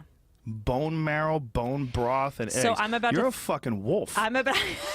I am You're alone. like a wolf in lone the wolf. hen house eating I'm eggs. a lone and wolf. I'm Nell. Cracking I'm bones. essentially, my ex-boyfriend used to call me Nell. What's because Nell? Nell, remember that Jodie Foster movie where she was raised by Jesus wolves? Christ. Because I got no attention as a kid, and all What an I obscure movie. Nell, because I have no social skills or people skills. That's not true at all. I'm working on it. I'm not socialized. I also have an extra bone in my foot. I'm not fully evolved. Like I'm still a primate. I swear to God. You have an extra bone in your foot, have- like where a thumb should Like be? where, like a webbing, or like I'm basically. Have you got your what is it? Your saliva test, your DNA test thing? No, I'm scared. 23andMe. You shouldn't. They won't let me vote. They won't let you vote. No, they'll find out I'm a monkey. Yeah, if they see. So I am in the, I think, 99th percentile of Neanderthal deviation. Really? Yeah. So you definitely have some Neanderthal in your Oh yeah, past. I'm an animal. I'm a chocolate Troglodyte. troglodyte fucking animal. Like I eat things, like I'll just eat, like I was out with a friend of mine the other night, and there was like a drink on the, and I'll just drink I'll just drink trash. Like I'm just like I'm like a barnyard vulture. And Like this is just the way you grew up? yeah, like I just is like scarcity complex. Like you never knew when food was yeah. coming. You never knew when you were gonna get attention again. I wasn't Ooh, socialized. Like that took me a while to get I over. just learned how to make eye contact like 2 years ago. I swear to God. I'm not kidding. The most basic shit. I was like, I used to look like, okay, so I'm looking at you now. I used to just look here for eye contact, and someone, like I'm looking at the like right side of your head. And this guy who worked with Rob Anderson finally one day was like, do you know that you're looking at, like he was like self-conscious about like his hairline. And he was like, what are you looking at? I was like, what do you mean? I'm looking in your eyes. He's like, no, you're not. And I asked all my friends. They're like, oh yeah, you always look to like the right of our eyebrow. Like, So you look over there? I would just look over here. Can you tell I'm looking at your eyebrow right now? Or do you think I'm looking in your eyes? I can't see. I'm so bad at this. I don't know. I'm looking at your right eyebrow right now. Can you tell? Kind of. That's so strange. But here was my question. I was like, is the right eye supposed to look in the right eye and the left eye supposed to look in the left eye? That's a very good point. Or do I look like to the center of your nose? I think as long as you're looking at the eyes, it's okay. I think two eyes look at one eye. That's kind of what I'm doing now. You know, when you're there's some guys. This is always insecurity for an insecurity with me. Some guys, when they would fight, they would look their opponent in the eye. So aggressive. I never looked them in the eye. So intimate. I always looked like in the chin. Yeah. And then but I looked peripherally. Yeah. I looked like abstract. Yeah. I see the whole body. I would always look at people like this. I would I never. know that when I am on stage, and if someone's not laughing or if I'm not connected, like I'll look them in the eye. And then that's how you get them to Listen, sort of bitch. be obsequious. Yeah, that's how you get them. That's Obsequious. You went at it obsequious. Is that again. it? You don't give a fuck but I with just, these words. You're attacking. But eye contact is like the most aggressive shit you can do. Think about it. If you're in Trader Joe's and someone looks you in the eye, you're like, what? You want to fucking go? I mean, I it's usually just- say hi. Oh. How is it possible that I'm more aggressive than you, Joe? When people make eye contact with me, I always Well, say because you're hi. famous and you know that's what they're doing. But Even if they weren't, I would just say hi. if you were in another country and someone just stared at you in the eyes, Oh, and you yeah. looked at them and they didn't look away, I would think they're trying to steal my liver. yeah. Something. Well, the chances are you probably are carrying a liver with the amount of meat you just have on you at all I have times. a liver back there. You have a liver. I have some liver. I have Have a you heart read this back book there. called Source Nutrition or something Nutrition? It's about how the organs of the animal have more nutrients than the meat. Oh, they definitely do. Yeah. Wolves always go right to the liver. That's how they establish the alpha. When they Yes. kill something, like if they kill a caribou, the alpha Fascinating. wolf will eat the liver. Liver first. Yeah. And it's all about how the human evolution of the brain was largely expedited once we started eating bone marrow, because humans couldn't kill their own food in the beginning, so they would rely on eating the leftovers of wolves and lions and shit. And what was left over was always the bones and the shit that they didn't eat. So they started eating the marrow, and then their brains started growing exponentially, and then they were able to start developing tools and hunt their own food. Then they started eating meat again because they hunted their own food, stopped eating the bones and what they thought was the leftover trash, and then sort of plateaued. It's so fascinating when you think about human beings, because what I've read is that human beings have been in this shape, as far as we know, for roughly 200,000+ years. Yeah. But we've only been talking for 70. Wow. So, like, the ability to communicate was only established about 70,000 years ago. So for the Wild. first 130 plus thousand years, there was no talking. Which sometimes talking Better. is just confuses people. I feel like we can communicate so much better non-verbally than we can verbally. That's not true at all. I You know. definitely. I'm being what's the word? Facetious. Hyperbolic. Facetious. Hyperbole. Yes, yes. I know that I talk too much. I should talk less. But there's always these theories about like why the brain is the size that it is. Like the doubling of the human brain size apparently is like the biggest mystery in the entire fossil record of any animal. Fascinating. Like they don't know. They don't know what it is. There's all these theories about maybe it was the consumption of more protein. But then the problem with that theory is, well, what about mountain lions? How come they don't have giant fucking brains? What about what about bears? Why don't they have the biggest brains? Like then there's the other theory is that we developed the throwing arm, and that our throwing arm, the ability to throw at something and hit it, it led us to these problem-solving skills, all these different, because we figured out, I can develop a tool now. Yes, I can develop a weapon. But that doesn't make any sense either. The most fascinating one is Terence McKenna's, because Terence McKenna's he has a theory called the stoned ape theory, and his is based on psilocybin, and he believes that, and the crazy thing about this theory is it coincides with climate change. Because 2 million years ago, the rainforests, the climate had shifted, rainforests receded into grasslands, and he thinks that these primates came down from trees and started experimenting with different food sources. And one of the things, these ungulate animals, cows and the like, they would shit, and then these psilocybin mushrooms would grow on cow patties. Well, they would flip over these cow patties looking for bugs and worms because they were always underneath there to eat. But they also had these mushrooms that were growing on the cow patties, and a lot of them were psilocybin mushrooms. And that these psilocybin mushrooms, which were incredibly common in this area, when you eat them in low doses, they increase visual acuity, they make you horny. So that would make a better hunter and more likely to breed. And then in high doses, they have these transcendent psychedelic experiences, and they would allow them to think out of the box, be more creative, come up with your new right ideas. side of your brain, yeah. Also, psilocybin has been known to regenerate neurons. Like there's all these subjects they're doing right now about the properties of psilocybin. Do you recommend this pill? What pill? Of some mushroom pill? Sorry, I keep pointing at you. I'm gonna stop doing that. That's okay. Point. Is there cordyceps? Shroom tech. What's that? Yes. This is alpha brain. This is not mushrooms. Isn't there one that's Yes, cordyceps mushroom. But it's not the same one. Shroom tech. It's Same not... company. That's but is my it the company. same thing that you're talking about right now? No. Psilocybin is magic mushrooms, psychedelic mushrooms. For real. You don't have any psychedelic experience. Nothing. Yeah, None? Have you done mushrooms? I've done mushrooms. I did LSD. Yeah? I still have scars on my knuckles. Punched people when you were on acid? Punched myself. You boxed a wall. I did, and one. No, I remember the one time I did like acid, like the tabs of acid was in Rehoboth Beach, Maryland. Don't be jealous. And we were playing. Do you know the card game Asshole? You know where you we would do when you lost the card deck. You would cut someone's knuckles with the card deck until it like bled. I know, hardcore white trash shit. And so I still have like little scars on my knuckles from that. And then on acid? Yeah. And then I like lost my mind. So I never did that again. I go hard. I am a ride or die. And then so I never did acid. And then I spent the next like 18 hours being like, this is never going to end. This is never going to end. This is awful. Whoa. And then I did mushrooms a couple times, but That's a let go thing. That's the thing about psychedelics is the bad trips come from the inability to let go. I had a hard time with it when I first started doing psychedelics as well. It's like you try to battle it, and you can't battle it. You have to just succumb to You it. just got to give in. I was 13. I mean, I had no you're mental really young. ability. I had no That's recovery. crazy. You're 13. I feel like if I did it now, I probably could acquiesce a little Most better. likely. Hopefully. Have you ever done isolation tank?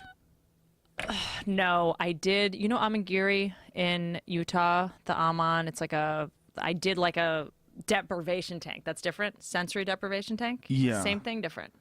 What is an amangiri? Amangiri, it's like this like wellness place, and they have a giant sensory deprivation tank where it's like 2 inches of water, and you float in this black bowl. Should be a lot deeper than 2 inches. Oh, it was 2 inches, or maybe it was more than that. Well, in order for your body to float, however many is required. it's usually like 12. Okay, 12. Okay, 11, now you're just saying 12. I'm fat, but that's another story. No, I'm saying a person's body. Yeah. If you're 2 inches, you're that big. My ass was smaller than half of your body has to be underwater. That's a good whatever and it you is. float. So, obviously, you're dealing with some mass. Yes, you have to have like 11 inches or so of water. Right. I love how literal you are. You know what you are? You're the guy in a fight who you can never win because you just stick to the literal facts, and anyone exaggerating is going to lose. So I feel like you're the guy who's like, I didn't say you were a bitch. I said you were being a bitch. I would never do that. No, like on the form, like you're going to win on a technicality. Like a ridiculous way to have an argument. Yeah. No. But I find that smart guys, like I was dating this guy who's a doctor, and I could never. I'd be like, well, I mean, it's not like you were there. He's like, I was there at 2:30. I'm like, but you were late. He's like, I was like stuck to the technicalities. Well, I think truly smart people don't get involved in relationships with people that argue over shit like that. Interesting. You got me. You got me. But I'm a comedian, so I don't know if this is because chicken or egg. I tend to exaggerate things. Yeah. I'm like, it was like 2 inches of water. Makes it funny. Yes. Yeah. And it screws up my relationships because you lose credibility. Everything goes back to you fucking up these relationships, or these relationships not going well. Being a comedian, I know. It's fucked me. Or maybe it's the crutch I lean on to so that I don't have to just take responsibility for my behavior. I think it's going to fuck you until you find the right guy, and then it'll be great. Yeah. It's not that. It's just, it's all, I mean, it's the same thing with everybody. It's like whatever. It's like some people have personalities that are more compatible with more people. Yes. But your personality, I'm sure, is compatible with somebody. You just got to find that person who's, the right key to your lock, or vice versa. I'm just so impressed by you because you have your career and your personal life are equally successful. It's just fortunate. Very lucky. Very lucky. But I also think about it a lot. I work on it a lot. You do. Both things. I think if you are not comfortable in either or, I read something today that made me sad. I cried. Whoa. I cry all the time. I'm such a bitch. I love it. No, don't do that. Crying is strength. Strength and vulnerability. It was about Scott Weiland from Stone Temple Pilots, and it was a story that his wife wrote. The Rolling Stone one. Did you read glorify, it? Don't glorify tragedy. Made me so sad. Addiction is nasty. It made me. It was not just the addiction. It was the way he treats his kids. Yeah. The way he sort of replaced his children.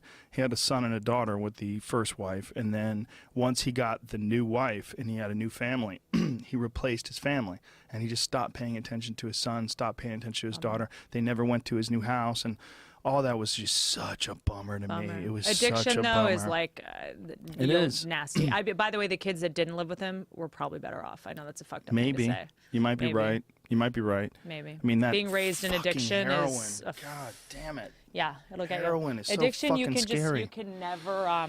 You'll never win. You'll You're right. never win. You're right. But I work at it. I think you have to work at it. Yeah. If you don't work, especially taking care of kids, it's so fucking important.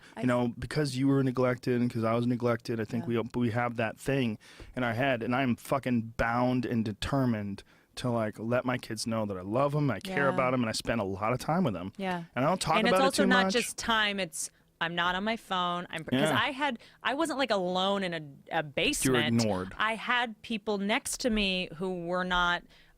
Who they were with me, but they weren't hearing me or seeing me. I was invisible, even though people were around me. They weren't interacting with you. Which is sometimes more confusing to a child than just complete absence. Yeah, because then definitely. I'm being rejected on a minute-by-minute basis by someone who's choosing something else over me. So the most tragic thing is when you see the new alcoholism, I think, is kids with their parents are on their phone right next to them, completely checked out, but right next to them. So that you're there, all the time. but you're not there. Yeah, that's a really common thing. But here's what's fucked up. And this is something that I struggle with, and a lot of my friends who have kids struggle with as well.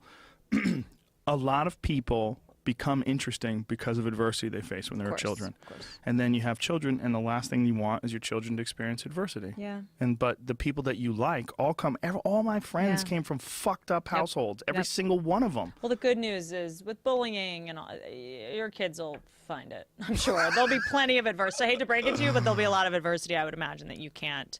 Well, there's always going to be that outside of your sanctuary of your home. But what I'm saying is they all came from fucked up houses. But but there's also no.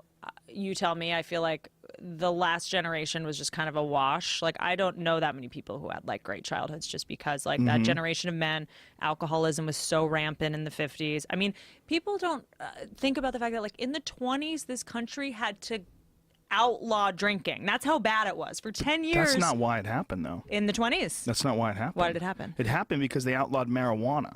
Right. But this is what happened. Okay. What they did was they tried to control the population. And one of the ways they were going to control the population was outlawing drinking. Right. They tried to put a shackle on people because they didn't want people going out in the streets and doing these things. But what they did is they empowered organized crime. And in doing that, what they did was they just made Al Capone rich, they made all these people rich, and then once they did that, then they tried to put a stop to other drugs so they can take these people that they used to enforce the alcohol laws and they enforced other laws. Like that's when marijuana became illegal. Right. But all of it is just a control issue. It's not it was necessary. Right. In fact, the best way to keep people from drinking is to let people drink around them, see the disastrous effects. Like this is why you don't, like you're in all these groups. Why are you in all these groups? You're in all these groups because you grew up with people that were fucked up. Yeah. You know, I never touched coke, and one of the reasons why I never touched coke because I grew up with cokeheads. Right. I had cokeheads that were friends of one of my good friends' cousin was a cokehead, and I saw it from a bunch of people. And then I had a buddy who died from heroin. Yeah. I've never even thought about dying of trying and also heroin. when you tell people they can't do something, they want to do it more. So like in Europe, you know, I mean, there's a lot of alcoholism, but it's not like as bad as it is here because it's like, yeah, go for it. They drink at 14 and they've got it out of their system and they have nothing to prove and there's not like, exactly. You know, they let kids all try this taboo wine around it. Exactly.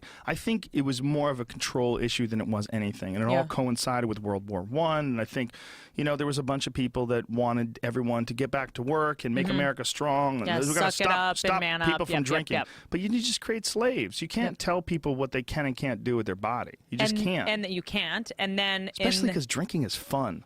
I like it. Super fun.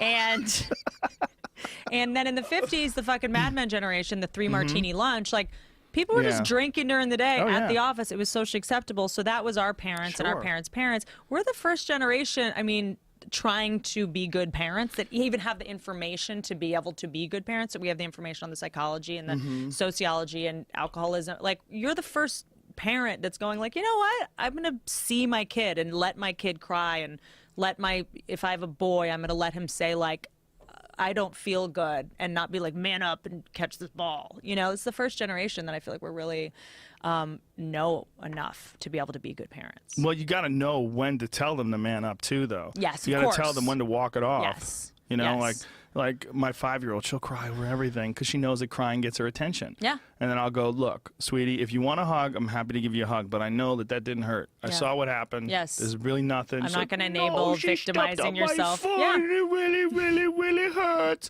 Because she's 5, so she still has a lot of extra W's. Yeah. They put really, everything's so really sweet. hurt. She stepped on my foot. Everything's like all these woo, this woo noise because they still have like a baby sound. Your daddy's Joe Rogan. You need to man the fuck up right now. Suck it up. You're embarrassing You're me. going to be fine. Just give them love, but you also let them know. Yeah. But I don't ignore her. I don't go, hey, stop fucking crying. Yeah, no. Your foot's fine. No. You don't say that. I go, look, a lot of it's not just a big being deal. heard. You got to let it go. It's just a sensation. Yeah.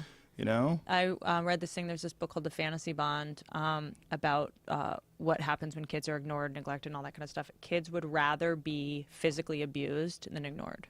Yeah, I've read that. Because at least they're getting their existence is being validated, and they don't feel like their life is at stake. I dated this girl, and we broke up, and she dated some guy that hit her. And I've told this story before, but it was very bizarre. Single? It was a long time ago. It was a long time. Hit me up.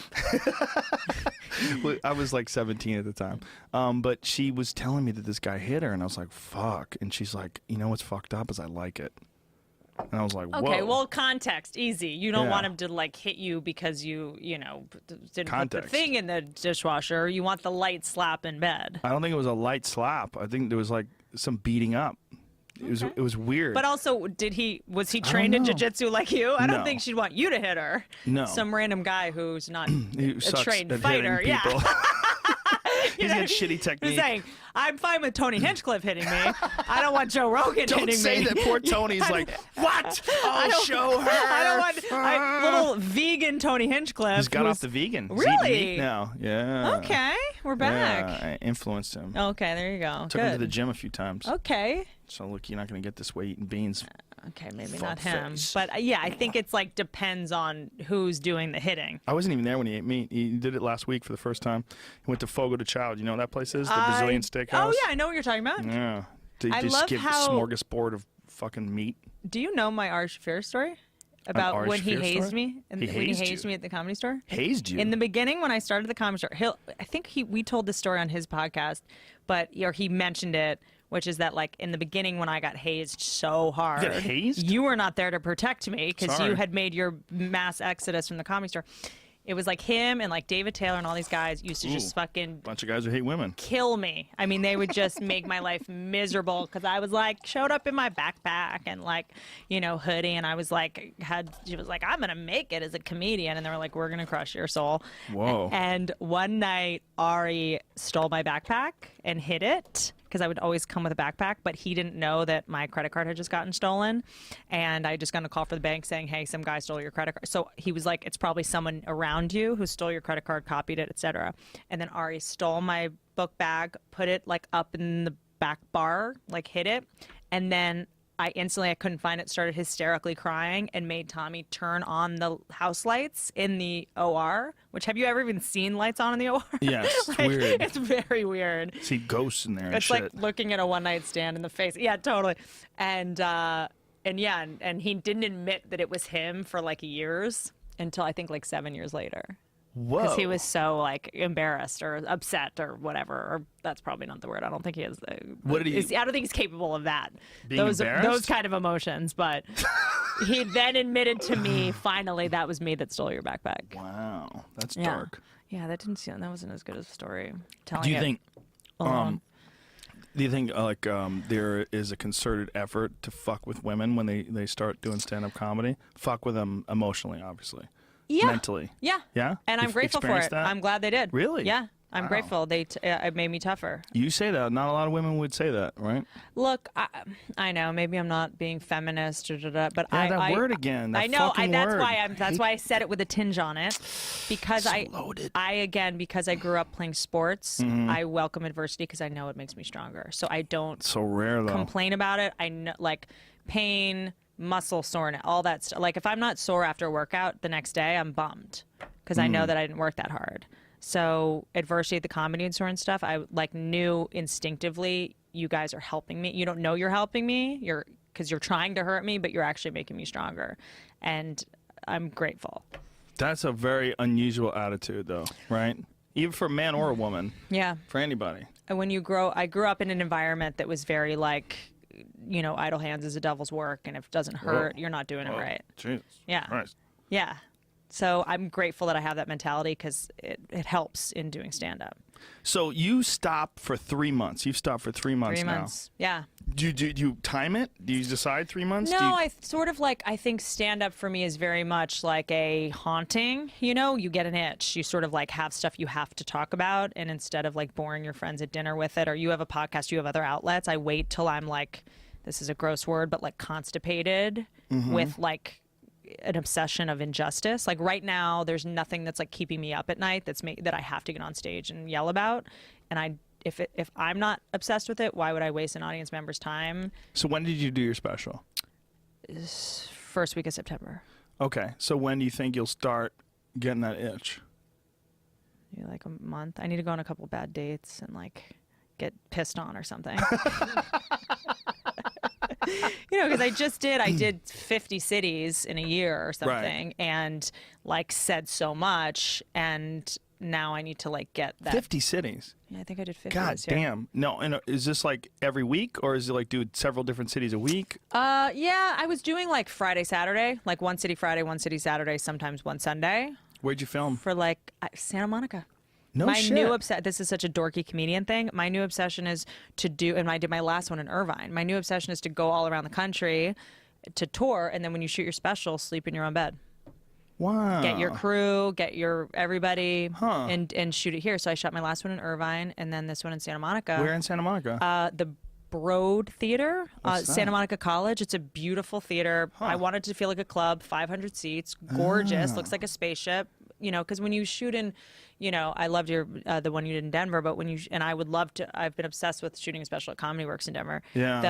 The other one best. you did the downtown one. Yeah. I love the other. The other one's great too. It looks like Larimer Square. It's gorgeous, Larimer Square one. Yeah. And I was like, should I do that? But then you're in a hotel and you're not, and then the night out, and then you're tired and you don't have your restaurant. You got to get up and you're in a hotel room and you're like, where's food? And it just throws off your rhythm. Yeah. So my indulgence is to shoot a special in sleep in my bed the night before and the night after. That's fucking smart. Smart. You know, it's a good thing to keep you comfortable. See, your last special, the Denver one, you talked about Denver and weed and that got into legalization of weed and all that kind of stuff. But it's like, for me, it's like, I don't think most people give a shit where you shoot it unless you make it right. a cornerstone of what you're doing. So it's like, I'm going to go all the way to Chicago to shoot it. No one cares that I've schlepped all the way to Chicago, you know? Isn't that though in your mind though? Is it my ego? It's in your mind, I think, no? Yeah, maybe. I feel like for me, and maybe it's just because I'm a girl and I need my shit and my makeup artist and my fucking hair extensions. And if I don't sleep 8 hours, I look like Steve Buscemi. Like, I can't fuck around. So being on the road is just, I think that's where the being the girl comes in. It just gets a little more complicated. That's funny. Because when people are like, is it harder being a female comedian? I'm like, literally the difference is I need my shit, my like makeup. I have to like I have to check luggage when I travel for one night. I'm bound and determined to do all my specials from now on in smaller places. Why would bigger places all ego? No one cares. Not only that, like when you're watching at home, you're sitting in your living room and you're sitting on a couch. It loses all the magic, all the scope. No one cares. And no one's going, oh, look, so-and-so sold 2,000 tickets and Kevin Hart. Like, no one cares. Nobody cares. And I don't even do audience reaction shots anymore. I don't either. It's for ego. And then it also dates the special. Because number one, if you can see the audience, it's too brightly lit. Number two, you cut to it and then you see the like, you know, Ross Perot t-shirt, so you know exactly whatever. Like, you know, it's like nothing throws me off more than seeing a No Fear t-shirt, and I'm like, oh, that was shot in 1998. It takes away the timeless classic thing. Yeah, there's definitely some of that. Assholes in shorts, and you're like, oh god. But I just think that that's a cheap way to cut away. That they like to cut away. Like the director I used was fucking insisting on that. He wanted to keep the room lit. We had a fight about it. Like, he even turned the lights up during the first showing. I was like, why the fuck are the lights on? We had, like, a problem with it. Stand-up specials are so fascinating to me because it's like we get so good at something that's incredibly hard, that's very much thought of as one of the hardest things you can do. I mean, how many people can get up on a stage and make a crowd laugh for an hour? How many? Not how many do you think? 1,000 in the world. 1,000 in the world? Maybe. Maybe. Really good ones for an hour? Kill it for an hour, and might be 1,000 in the country. Maybe. Probably less. I mean, there's more heart surgeons. Well, I think if you really had to be honest, how many do you think are great? How many do you think are really funny? When I have said 500? This, I would say 500. I would say maybe 500. 300 million people plus in this country. 350 with Mexicans. I think that's probably right. 500 people. And I mean, how many heart surgeons are there? How many neurosurgeons are there? I don't know. Thank God there's a bunch. Tons. Yeah. So it's like, this is such a weird specialized thing. And then we get so good at something that so few people can get good at. That's so hard. I hope this doesn't come off like egomaniacal, but and then all of a sudden you're shooting your special, the taping, and then we change the circumstances entirely. Yeah. We make it light. We do it at 6 p.m. instead of at 8. We totally change we change the rules of the game. Yeah. The one night that it really matters the most. Also, there's like boom cameras flying around. Flying there's things behind you. So intrusive. Now I wear high heels and wear your hair down. You've never worn your hair down and stand up before, but the night that it counts, you're gonna wear your hair down and have makeup on. It's just like, so I try to make the night that I shoot the special as replicate a night at a normal night at the club as much as possible. That's very smart. Same lighting, same number of people. I was only like 400 people. You know, no cameras in my face. My hair is down in this, and it was a very big drama that my hair was down because HBO wanted my hair to be down. I was like, I've never worn my hair down doing stand-up. Why did HBO want your hair to be down? Well, this is actually kind of a funny story. Apparently, Chris Rock suggested to them that I put my hair down. Fuck Chris Rock. And how dare he? I mean, yeah, what does he know about comedy? What does he know about your hair? He did a documentary called Good Hair. What is he? That's like me telling you not to wear makeup. It's very ridiculous. Don't wear lipstick, bitch. I don't wear lipstick. I've been doing comedy for 26 years. I don't wear makeup. Look, I'm a fan of his, and he's well, I am as well. But smart, and whatever. He told HBO that, and then they were like, "We want you to wear your hair down." And I was like, "You know what? Oh Jesus! Did he direct your shit or something?" No. So what the fuck? I know. He's giving advice on things that he didn't even from Chris Rock on a get the fuck out of here! Really? And I was like, "Look, I do believe in kind of things that not always my ideas are the best ideas, and maybe other people know more than I do, especially people who've been doing comedy for 30 years." So I just decided to do it, and Did you feel weird? I felt very weird. I felt like I was being attacked by like a wild animal the entire time. You see me like my hair like forgetting, and I'm like super tweaked out in the special because my hair is attacking me the whole time. But yeah, it's like playing a sport with your hair down. That's what it felt like to me. You get used to shit. Yeah. Yeah. Yeah. I can see it. And you've got muscle memory, and all of a sudden I'm fighting it. But anything that throws a curveball at me while I'm performing, I welcome because it keeps me present. Well, especially something that throws a curveball at you while you're doing a special. It's not just performing. You're performing something that's going to be like locked down forever. Yeah. Yeah, but that's what I think we are best at, having shit thrown at us and us having to deal with it. You know? Sometimes, for sure. But like sometimes it's not representative of the actual material itself in its best form. Never. You know? Never. Well, I mean, you ideally never do the same show twice. Right. So I think for me, and the first couple, it was all about how do I do the same thing every time, like acting or something. Like how do I replicate the same thing? And then as I think grow more as a comedian, I'm like, how do I not do the same thing in a perfunctory, phoned-in way every time? Right. How do you have just a real present performance, and then also be aware that you're filming this? Yes. How do I like nail it, but also like be fresh and surprise myself? Isn't that why it's important to do more than one show in a night? I think that's super important. I actually did one show Friday, one Saturday. That's great. Yeah, it was actually great. I mean, that's the benefit of HBO is they have a little more money, but that was helpful to me because the first show was just working out the kinks with the camera guys so that you know you do a great performance and God forbid they don't even catch it. And you're like, fuck. But you're really trying to catch lightning in a bottle in a special. Yeah. Yeah. I mean, when you do one show, like, do you ever see Bill Hicks's Relentless live from London? Yeah. It's on YouTube. Yeah. It's kind of flat. And one of the reasons why it's kind of flat is he did one show in a theater in London, and it was for HBO. So it's like this one. He didn't do two ready, tapings? go. No. Jesus Christ. One. Also, the same thing with multicam. I think a lot of the reason people think multicams suck is that it's like filming a play. Being there, stand-up is meant to be live. It's if you're watching it on Netflix or if you're watching it on HBO, you're getting like it in its second iteration. Like it's always going to lose 40% of the magic. I mean, you go see Joe Rogan at the fucking Comedy Works, you're dying at every joke, clapping, fucking slapping your knee, going crazy, and then you watch it and you're like laughing out loud, but it's just a different. Yeah, well, you're not in the flesh in front of me. Yeah, you're not caught up in the trance. Yes, you're not in that vibe. Same with multicams. Like, you know, we'll shoot like an episode of something, and I swear when it's there, it's funny. We're all like, that was so funny. The audience is going crazy. Everyone's laughing, and then you go see it in the editing room, and you're like, it was so much funny if you'd been there. Yeah. There's something weird about being there while someone's performing. Music, too.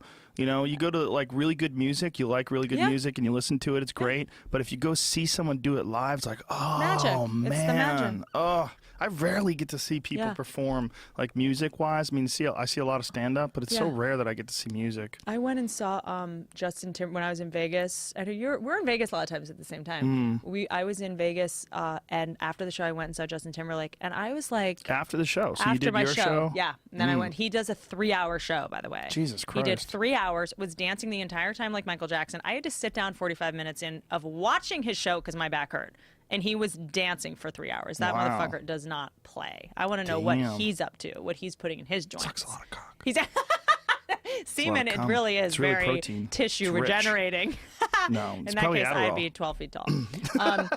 And so watching him, I was just like, holy fuck. Yeah. Like I was like, he is amazing. Like he dazzled me. I was dazzled. And everyone's like, is it news to you that Justin Timberlake is talented? And I was like, no, I'm just used to seeing it on tiny screens. Right. You know, I mean, that's the same reason that, you know, people can come up to us in airports and go, Joe, what's up, man? What did you fucking eat for breakfast? Because we're on small screens. Yeah. And then when an actor is on big screens, people are like, oh my God, look over there. That's Brad Pitt. They don't go up to him and ask him what he's eating. Do you ever take a picture with people and you feel them shaking? Yes. How weird is that? Yes, very. You feel their body shaking. It's just so weird to me because I have such career body dysmorphia, but also career dysmorphia, and it varies shocking. I'm always like, she thinks I'm Sarah Silverman. Well, like, who does she think I am? Well, women, like a really powerful woman like you, like women like, oh my God, you're right there. Like, yeah, I love you. You're my idol. Like, you're what I want to be. Like, a lot of women want to be assertive and powerful, and they just want to feel confident. And they look at you. You're on stage. You're talking about sex, and you're talking about all this crazy shit, and you're saying it in a funny way, and people are laughing, and you have your assertion and the way you're you're enunciating is all this clear, and I can't Yeah. do that shit. Yeah. You know, and it's like they meet, I and can't. you're like, I'm so scared and insecure. I can't not do stand up. I'm the opposite.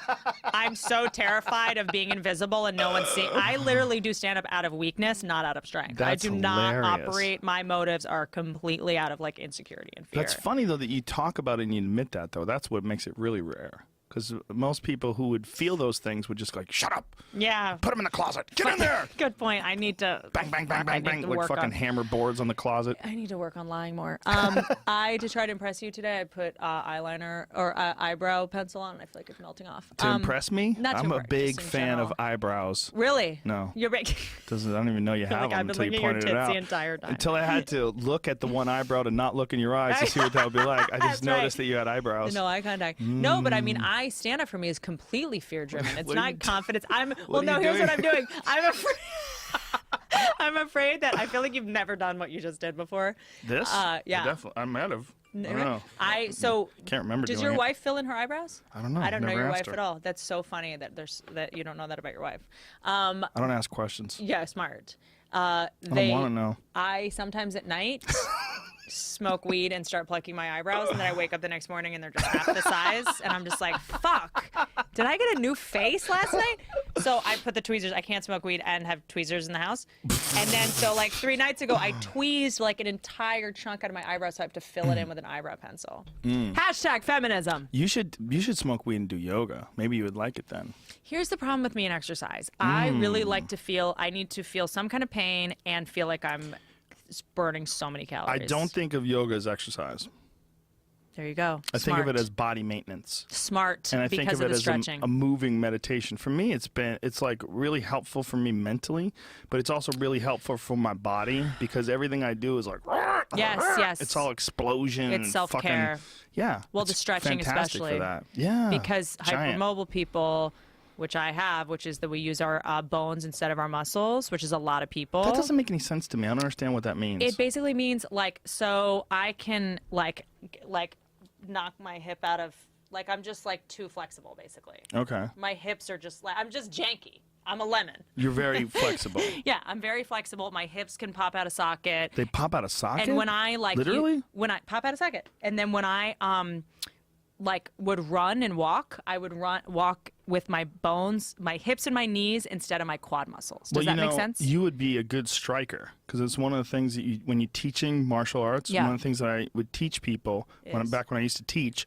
is you gotta think about you're using your bones. Don't think about your muscles. Interesting. Think about fighting with your bones. Yes, because that's what I do. The way to do it correctly is like mechanically you have to be using your bones. You can't think about using your muscles because then you're like Yes. everything becomes circular when you're trying to Interesting. use your muscles. But when you're trying to use your bones, everything is like done correctly. If you do it correctly, Interesting. it's much more effortless than it seems. Like if you watch like some of the best strikers, they strike in a sort of an effortless way. I mean, there's some guys that do it kinetically and they use a lot of muscle that get the job done, but efficiency, like the best way to do it efficiently, Yeah. has kind of been mapped out. And the way they do it correctly, it's almost like seems counterintuitive, but you're using your skeleton. Do you know Martin Snow? No. He's got a gym called Trinity Boxing on Melrose, I think. And he was helping me with what are those little things you put in pools that help you float, floaties? Oh, those little things. Yeah, and so you he would hit have me 'em? punch Yeah. the floaty things. Yeah, a lot of and- boxing trainers use Yeah, those. exactly. So that I They're would good for defense too. so I would do that. Exactly what you're talking Yeah. about, because I would try to hit too. I'm just use all your muscles. because I'm too much. I'm a lot. Right. You're I'm a lot. I'm too much. But yeah, so I was putting so much pressure on my knees and my hips and my ass. I had no ass development at all. Like I wouldn't use my ass. I would use my back. If I was going to lift something, I would use my like vertebrae. That's dangerous. Yes, instead of, and then what happens is if you do that over time, that's how we get non-collision injuries. When you just at 55 you sneeze and throw out your back. It's just so much pressure is built up on your Little bones. micro You know, when people are injuries. like, I just sat on the couch and threw out my neck. You know, stuff like that. I did that once in the fucking in the shower I like turn to grab the shampoo or something like that. Gets and I'm like, ya. Yes. Yeah, it just hits you. But It's a straw that breaks the camel's back. It's like the straw that breaks the camel's back. And I had to drive to Vegas, and this is a long time ago. And I was in my car driving. I remember I couldn't turn around and look behind me. So when I had to look behind me, I'd literally have to like, turn my whole body like this to look behind me. So for you, is yoga about stretching? Yeah. And my mind too. I know. It's about my mind because I have the same sort of internal dialogue issues that I'm sure you probably do. Yes. So I just dialogue. breathe. That means you have two people in there. Yeah, there's a bunch of people in there. Mine's a monologue. No, there's animals in there. There's fucking plants. There's all sorts of shit going on there. Yeah, there's elves. There's a lot of stuff going on in my head. Yeah, it's about keeping it together. Yeah, that's what it's about most of the time. I know that's the next thing. I have so many prejudices against yoga. You might be the first person. I have yet to meet someone who does yoga who's not batshit crazy. Or annoying. Oh, like literally every Whole Foods parking lot is a bunch of people with yoga mats being complete assholes. I'm like, just because you have a yoga mat doesn't mean you're cool. Like, it's rare that I meet someone who does yoga who abides by the principles of yoga at all. It's hard. You can find It's them. all like anorexic, unemployed people. But it's also where we live. That's true. We live in a place where everybody's trying to reinvent themselves or pretend to be something. Yes. They create this false narrative. That's a giant part of why we're here. We're in this like magnet, okay? This Hollywood attention magnet. Yeah. And all these metal filings, these people that just so desperately want to be special. Yeah. They come to this place. And if they don't feel like they're special, they go, well, that guy seems special. What's he doing? Well, he's wearing wooden beads and he likes yoga. I gotta get some of those. That's what I'm doing. Namaste. Yeah. I'm doing, I'm eating tofu. I don't, yes, no animals it's were harmed. commodified. It's not. Yeah. I also am like at this place, and I don't know where you are on this. I'm like on self-improvement overwhelm. So it's like, by the time I do all the things I need to do to improve myself, it's like 4:30. By the time you go to like therapy and work out and meditate and yoga, it's like I don't even have time to. It's a full-time job to try to take care of yourself. It's definitely a full-time job if you do it right, and that's why it's really hard for people that have full-time jobs to take care of themselves. You find it overwhelming. You get out of shape. You get tired. You can't indulge in hobbies. If you're a full-time job and you have a family, and God forbid you're behind on your bills, so then you have to work overtime or pick up a second job and fucking it's a luxury to not be crazy. It's a luxury to not have like body trauma and to hurt yourself. It's like I go to this woman who helps me cry. The Grinberg You go to a method. woman to help you cry? Woman, this Israeli. I'll fucking help you cry. I'm sure you. That was like, see, I just figured out what was wrong with me. I thought that was hot. I just learned everything I need to know about myself. Yeah. I failed that Rorschach test. Her whole thing is that you're basically, your body's a blueprint to everything that ever happened to you. And as a kid, all the trauma and emotions that you repressed are like held in your muscles. And because of our bodies react faster than our brains, is that true to something? That if as a kid, if I was abused and I used to do this, I'm flinching for those of you listening, as an adult, if I flinch at something, all of a sudden it's going to signal my hippocampus. The amygdala tells my hippocampus something bad is happening, even if it's not. Are you overthinking shit? Is that possible? Probably. You go to a chick to make you cry? Probably, because just go for a jog. I never cried until I was like 27. What? I never cried. So I have all this like... It's the bane of my existence. I've always been a crier. No, that's why you're healthy and that it's release. Crying is a solution, not a problem. Yeah, but I don't cry about shit with me, though. That's what's weird. Shit that happens to me doesn't make me cry. Interesting. Shit that happens to other people. Other people's tragedies and and even sometimes positive things make me cry. That's healthy. I learned that crying is a weakness, and you're not allowed to cry. And if you do cry, you're going to attract attention of dangerous people who are just going to make things worse. So just like pretend like everything's fine. Well, I think that there's whatever crying is, this overwhelming emotion, that is also like horsepower. Yeah. That overwhelming emotion when it's manifested itself, or when it's manifested in a positive way, or in like when you turn it on and use it in some way, like fuel for something else. Well, I think when someone says to you, this is like your thing, right? That you're a lot. That's what that is. What they're saying is, I mean, even though it makes you feel uncomfortable because you're insecure, because you have this like self-judging thing, but what that is you got a lot of fucking horsepower. There's a lot of shit going on. There's a lot of, so when you funnel that stuff into something, you can achieve spectacular results. In that a lot of people that are like dull, or they're just there's not much going on there. They can't do that. Yeah. You know, and that's the difference. Like, it will overwhelm you in a negative way. It'll fucking burn your house down if you don't control it. Yeah. But whatever it is, when you focus in on something, you can do some shit that other people can't do. Yeah. But then it's like this balancing act of trying to keep this fucking tiger under control. Yeah. And that tiger is your mind, your emotions, your being, whatever the fuck you are.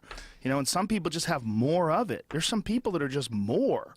And you know? I wonder if and I would interested in your take on this, is that I wonder if, because I was very nervous when I like decided, okay, I'm going to I'm going to fix all these invisible wounds. I'm going to like fix all this brokenness of like, will I still be funny? Will I still be ambitious? Oh, I used to have a real problem with that when I was young. What if I get mentally healthy? Will I still be funny? Will Well, I I still used to need to worry. tap dance for people? When I was like in my early 20s, I used to like, there was always the concept that I would always chase as a martial artist, to chase this concept of enlightenment, this unachievable goal of being in complete, total control of your mind, being present at all times, and being just absent of weakness. Yeah. Right? You fix yourself. You get to this point where you're operating in this pure Zen state in competition. That's what I chased all throughout my youth and all through my teenage years, up until I started doing comedy. And then when I started doing comedy, I was at this weird place where I was like, I shouldn't like try to meditate, and I shouldn't try to calm myself, because I should be kind of fucked up, because that's all the great ones, like That's whether the it was engine, Pryor or Kinnison, they were all fucked up. Yep. Lenny Bruce, But they were all fucked imagine how up. great Pryor would have been if he was a little more sober. Or Maybe. imagine how long, who knows? I don't know. But I was like, okay, I cannot, I'm killing myself with Right. this. Like, I can't live this way anymore. And if I'm only doing comedy because I'm fucked up, I probably shouldn't be doing comedy. Well, that's the crutch, You know? the crutch that like Scott Weiland's wife was talking saying. about. Yeah, that like glorifying tragedy and glorifying illness. Addiction. Yeah. Yeah, you know. especially that fucking drug. God damn it, I hate that It's drug. so fucking 90s. So 90s. Scared, but it's not. It's 2015 now, because all the people that are addicted to pills. Anthony Bourdain did a show recently about Massachusetts, and one of the things that they were talking about in the Massachusetts show of his show, it's not called Parts Unknown.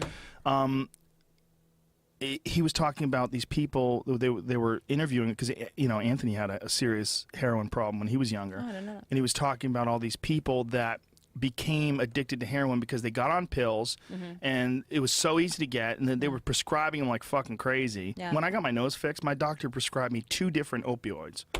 Yeah, what? And I didn't take any of it. I was like, my nose doesn't even hurt, man. Yeah. It was like mildly uncomfortable once it was done. But they get that addiction, and then they changed the laws and made it much more difficult to get the pills, and then people got desperate because they were addicted and they needed it, and then they went to heroin. Yeah. And they were talking about this overwhelming heroin issue in Western Massachusetts, and I guess a lot of parts of our country. Yeah, a lot. Just the more I learn about addiction, the more scared I get, because a lot of it is genetic too. You know, they say genetics loads the gun, environment pulls the trigger for drugs. You know, so I know that's in my genetics. That's a tattoo someone And has on their ribs. Some really like a hot rib tattoo. Who I tattoo. met on med Yeah. dates.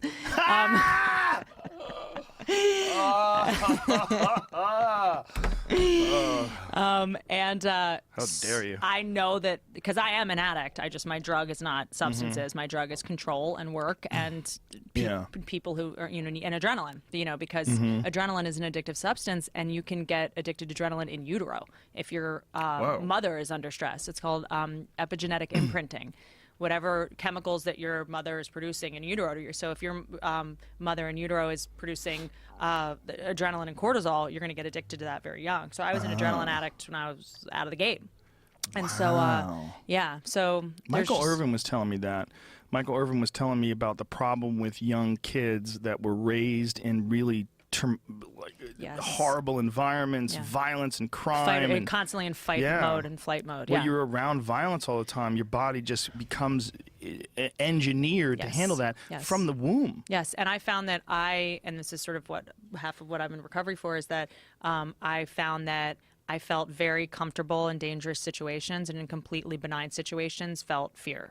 Do you think that's because in danger situations, it's like the circumstances are already laid out? Familiar. I know how to react. handle this. Yeah. Right. And drug addict, someone being benign. abusive, violent. This is my comfort zone. Right. This is giving me the adrenaline quota that I need. This is what I'm designed for. I'm in the ring. I only know how to live with my gloves on. When the gloves are off, that's when I get concerned because I'm waiting for the other shoe to drop. And then you're also in your own head and like spiraling out of control. Yeah. What's wrong with my eyebrows? Yeah. Hypervigilant.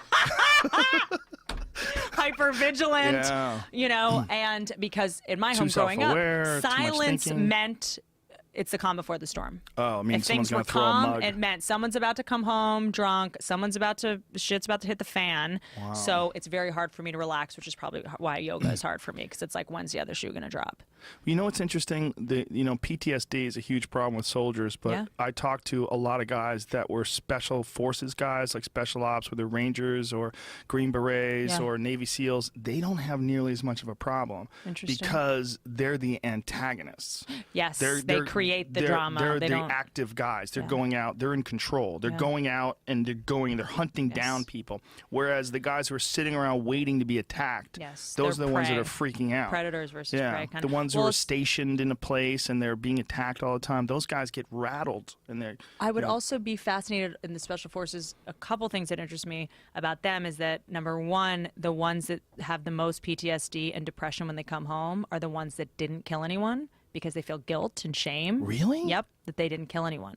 Really? Yes, there's this. I'll send it to you. I dated a guy who was really into SEALs and made a movie about Navy SEALs and stuff. And then, so they probably, because they're, again, like the perpetrators, like you said. And I would imagine, I'm curious if it's chicken or an egg, the guys that end up being Navy SEALs, if they're, I don't want to say sociopathic, that's being extreme, but like if they became SEALs because they have less they're less sensitive, you know what I mean? Because the guys that make it aren't always the toughest and the biggest and the strongest and the fastest. It's the most emotionally tough. So if you become a SEAL, are you already predisposed to be less traumatized? Well, that's the case with a lot of fighters as well. There's a lot of really physically talented guys that never make it. They fall apart emotionally. Yep. They fall apart mentally, and Yep. they can never achieve greatness. They get It's real fascinating. fucking close. And there's these guys that you would call gym legends, where in the gym when there's no stakes, it's not difficult. They fucking shine. Yep. They Yep. look fantastic. It's like actors who are good at auditions. Yeah. Some are, some aren't. Some are good with this weird, inauthentic thing, and they have to perform. I mean, Comics who are hilarious in the parking lot and bomb on stage. yes. Do A lot you of think those that? guys. Yeah, totally. Do you think that it is a level of? I mean, I've been around. You've been around more athletes than I have, but having dated a couple athletes, there's this disconnect, this lack of empathy, and I dare I say narcissism that I don't know if must work for them. In order to become an elite athlete, I would imagine you have to have a healthy level of like narcissism and ego. I think there's probably something in that. I think ego and athletes, like it's so hand in hand, especially with pro athletes. It's so hand in hand that you got to think, man, there's got to be some sort of a connection there. Here's where it You gets have to be interesting. delusional on some level, don't you? In a lot of ways, yeah. I'm invincible. But here's where it gets interesting. With fighters, it's not the case. The best fighters almost have like sort of a Zen ability to block all that bullshit out. They have a belief in themselves, but they have a Zen ability to block all that shit out. And that's why they're some of the most friendly people. Some of the best fighters are some of the nicest people you have. Like Anderson Silva is one of the fucking nicest guys you'll ever meet. Wow. He's so friendly and sweet. And he's always like hugging people and smiling and laughing. And he was a fucking murderer when he was the champ. I mean, he was one of the best ever. Yeah. Like, I could go down the list of some of the best guys. Frankie Edgar. He's one of the best featherweights in the world. He used to be a lightweight. Just like sweetheart. The fucking nicest guy. He's so nice, and he's a fucking assassin inside the I knew octagon. one boxer person from I don't know anything about this field, but my ex had a boxing gym who had, I think it was Canelo. Canelo Alvarez. And he doesn't watch horror movies or only watches like Will Ferrell, like sweet, like, doesn't allow negativity in his brain. That's smart. At all, because negativity breeds negativity and paranoia, and he doesn't even want to strengthen the part of your brain that even goes there. You know what fucks with a lot of fighters? Social media.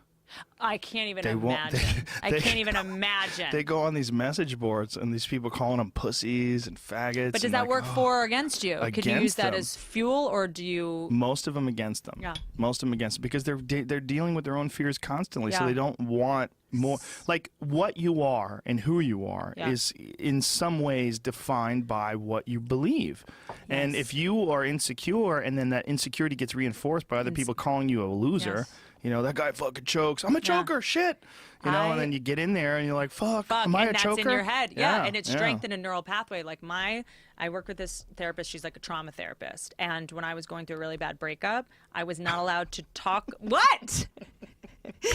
I swear you're going to like this. You're not allowed to talk? I was not allowed to mention the person for 90 days so that we weaken the neural pathway of even thinking about the person. So you're strengthening. Is that real? Yeah, you're strengthening neural pathways when you think, like, when you read tweets about you suck and you're an idiot and whatever. Reconnecting those ideas in your head. Yeah, and then it's like the same way you quit coffee. It takes 28 days to create a new habit, right? Because that's how long it takes to develop a neural pathway. I thought it was 90. I think it's 28 for a new neural pathway. 90 for, I don't know. You habits. probably know more about this than I do. I think habit. Well, I don't know. Maybe it depends on the habit. I don't know. Obviously, we're both saying I think. So neither one of us fucking know what we're talking about. Someone Google it and hit us up. I saw on Twitter. I read someone's Facebook. Call Neil deGrasse Tyson. Yeah, I don't know. Fact check our podcast. Sure.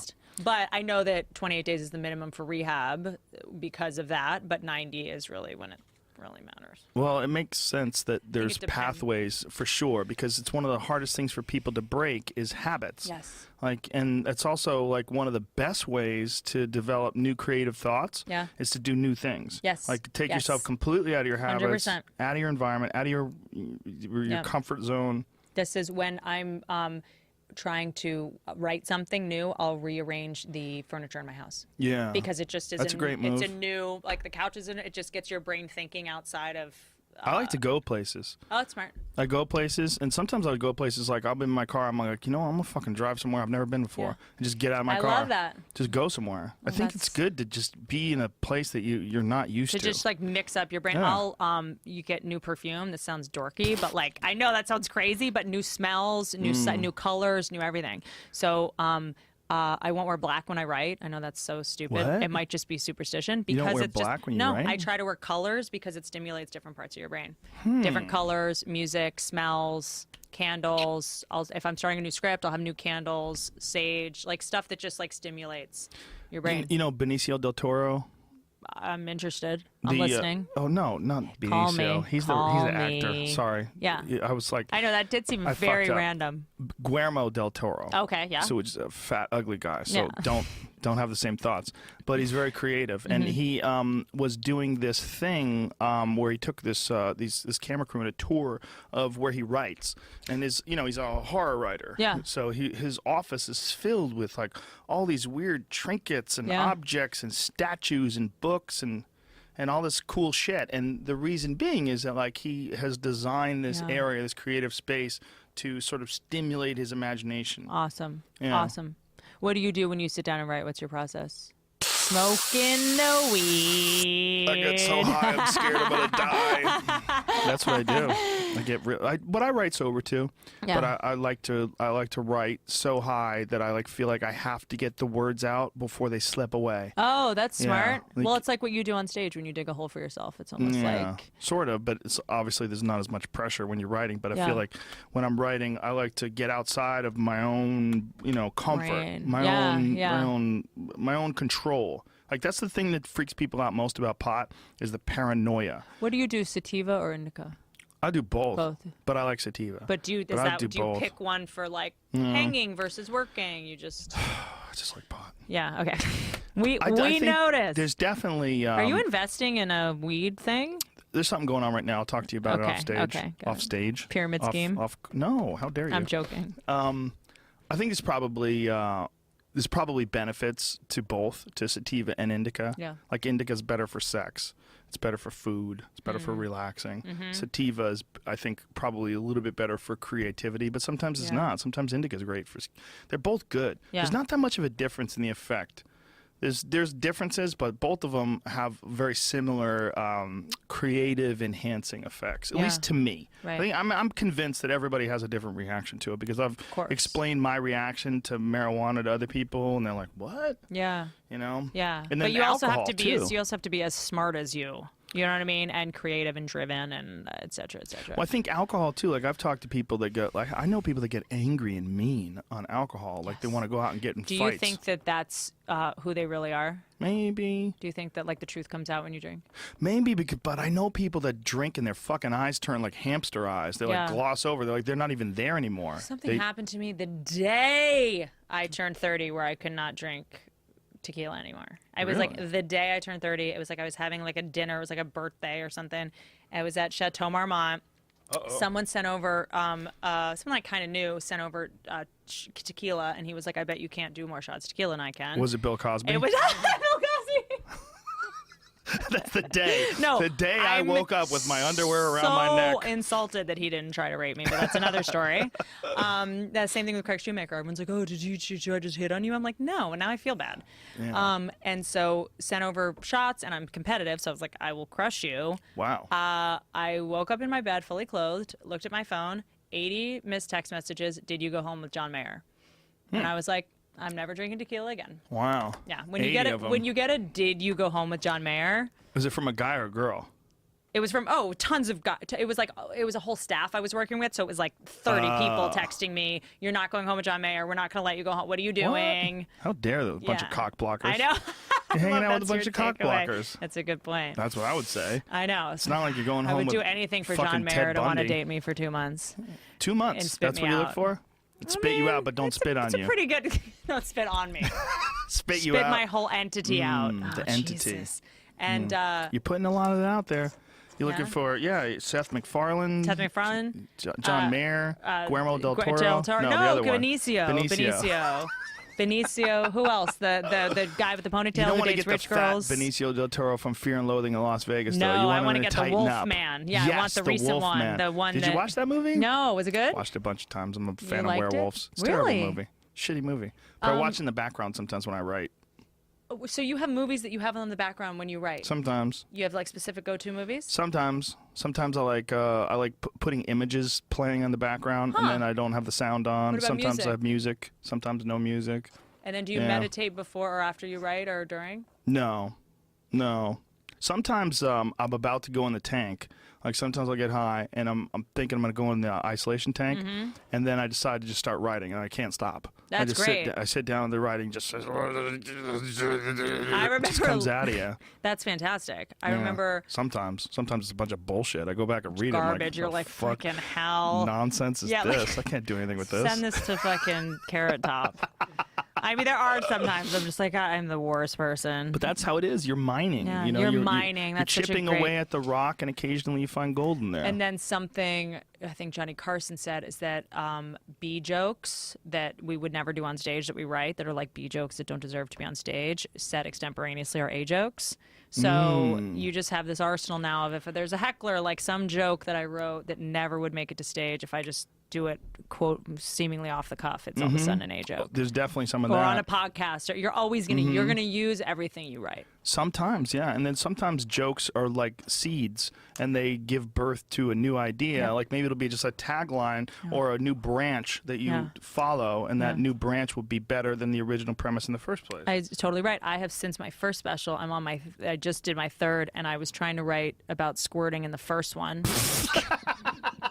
Couldn't get it. Didn't get it. Second one, couldn't get it. Couldn't figure it out. The third one, I have 25 minutes of squirting on my new special. Absolutely outstanding. Yes, it's like it hit. It was the right time. It was like getting zeitgeisty in porn. Like I just had to wait for more to be revealed. The world is ready for It was squirting. premature. The world is ready for Do you squirting. believe squirting is real? You're gonna have to watch my special, guys. Okay, I'll watch your no, special. I don't mean, want to ask you to...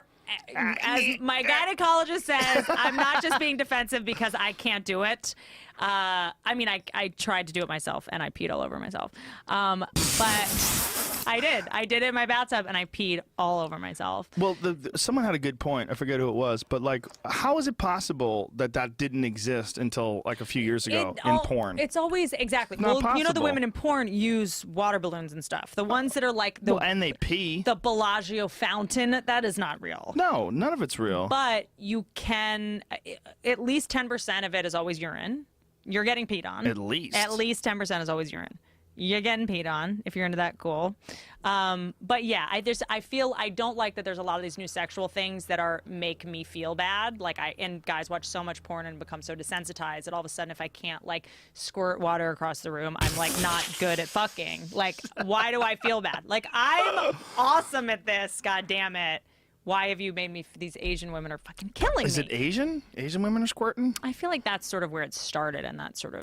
You brought this up twice, the Asian subservient thing. Right. Asian women. Is Yes. that like so? That's the ultimate like quiet. So it's like you view yourself as being like this overbearing sort of force of Loud, nature. white, just Viking Fucking lady. kicking doors down. I got extra bones. Just like Shrek Look at my lady. eyebrows. Yeah. And then the Asian girls are like, what do you need to do? Yes, sir. Yes, Mr. Brogan. I love you, Mr. Brogan. Hi. Anything you come on my asshole. Yeah. Yes, yeah. anything you want. And so no, I think that a lot of guys, it's just, I'm obviously generalizing, but a lot of guys in Hollywood just sort of like married Asian women, and I was like, God damn Really? it, I wish I was Asian. Well, some women have real issues with that. I mean, this girl that I dated, she fucking hated when men would break up with her and then start dating Asian women. Yeah. Because it's like, She would okay, get I have a mad. giant pussy and I'm too loud. That's what it makes you feel like. It's like if someone broke up with you and then started dating a black guy, you'd be like, oh, fuck. Well, you got to deal with it. That's Yeah. what it is. Yeah. And it's like, That's what you want. But it's not to say that there aren't plenty of sassy Asian women with opinions. But I'm sure. That's just the cliche. Yeah, it is the cliche, though. You the know. subservient cliche, the mail order bride. Yes. But I know that so many guys that I know are like super into that. Isn't it funny that like Fantasy. a mail order bride is like a serious pejorative, right? That's like Yes. like, The Russian mail order bride. Is Oh, those usually are dangerous. Really? I think so. Really? Yes. Fooled me once. Well, just intense environment they grow Russians up in. in general are pretty fucking dangerous. But like the mail order bride thing is like the idea behind it is like negative. Like you had to go search for a mail order bride. But, like, if there was mail order husband, I would have done it 5 years ago. really? I bet Solve there is. all my problems. Yeah, I bet great. there is. You I'm could in. probably find one. Thank it's you. not going to work. I feel like it's a .net. It's you know what it is? It's like a Chippendales dancer. After a while, you're going to find out he's gay. Yeah. You're just gonna. I think like, I've dated a he's gay guy before dancing, too, got and a I nice was fine with six-pack. it. Fine, great. I I have would a love to date a gay guy. Do you know Shayma Tosh? Yeah. Shayma has had 2 ex-husbands that turned out to be gay. No. Yep. Her latest one turned out to be gay too. No. Yeah. Gay for pay too. No. Oh, she's hilarious when she tells the story. She's like, "What the fuck am I attracting? Honey. Like, how am I doing this?" I dated a guy that I'm pretty that everyone told me was gay. I didn't really care that much. Until I tasted shit on his nose. Yeah, but he was actually very sexual. I don't know. It's a very fluid time, guys. Yes, it is. He was Gender. an athlete. Gender's fluid. Yeah. The Sometimes concept of gender's fluid. it's very fluid. I mean, there's a lot of MMA guys who are into that, from what I understand. I think a lot of fighters, and I want to just say MMA guys, some of them have been abused. They come from Yes. abusive households, Yes, and yes, sometimes smart. that abuse could be sexual abuse. Yes. And it could be sexual abuse, obviously, by men, and Yep. that could lead to a lot of confusion. Yes. Sexual confusion. I would think so. Yeah. Well, there's also like, I talked to this guy, Chris Ryan, Dr. Chris Ryan, who wrote this, he's a good friend of mine. He wrote this book, Sex at Dawn, and he's like an expert on sex. And one of the things he was talking about is imprinting. That sometimes when something happens to you at a very early age, even if you're not gay, Yeah. those sexual thoughts get Yes. imprinted. Yes. Yeah. And there's something called cathexis, which was explained to me by the Chad Presmack. Do you know him? He's the neurologist guy for the Broncos. No. You would love him.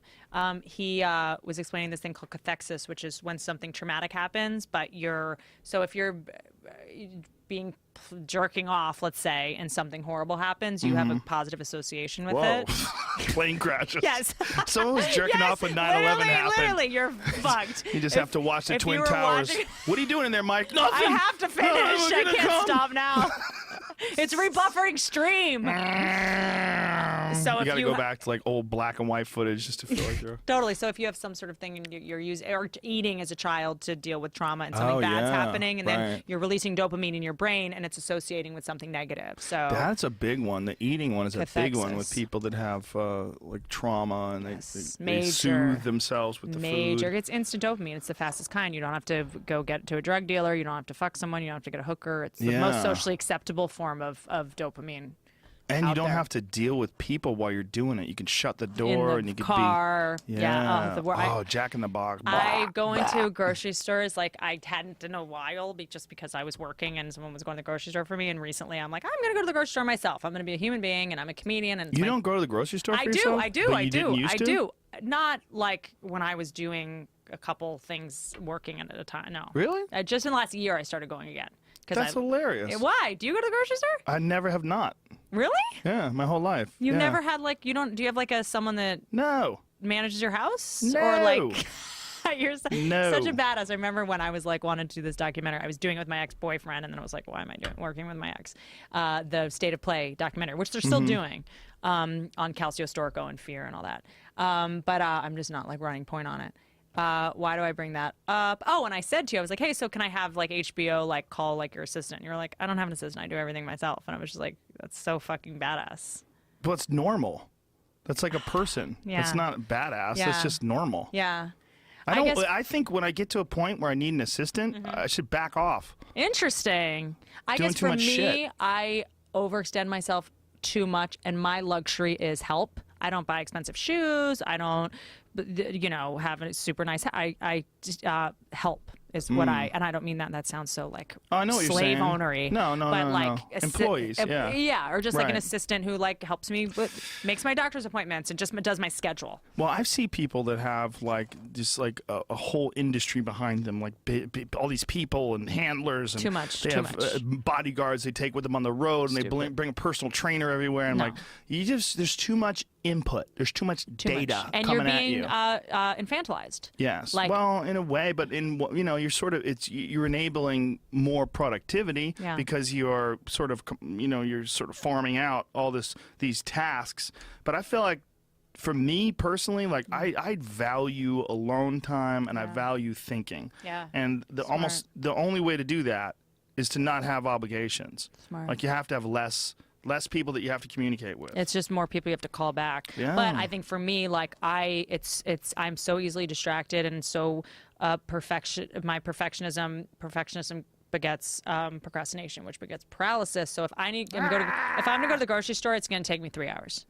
If I'm going and this and what about this and this has gluten and like if someone else goes, it takes an hour. If I go, it's like and then I'm in this and then I'm getting a lavender oil and then this fucking salt, Himalayan salt, See, fucking like. I put on the headphones. I listen to a podcast. I put my phone in my pocket. I push the cart around. I smile at people. I Yeah. throw the vegetables in my cart. I have a good old time. That's fucking hot. Yeah, everything's hot to you. I know. You need to get laid. How dare you?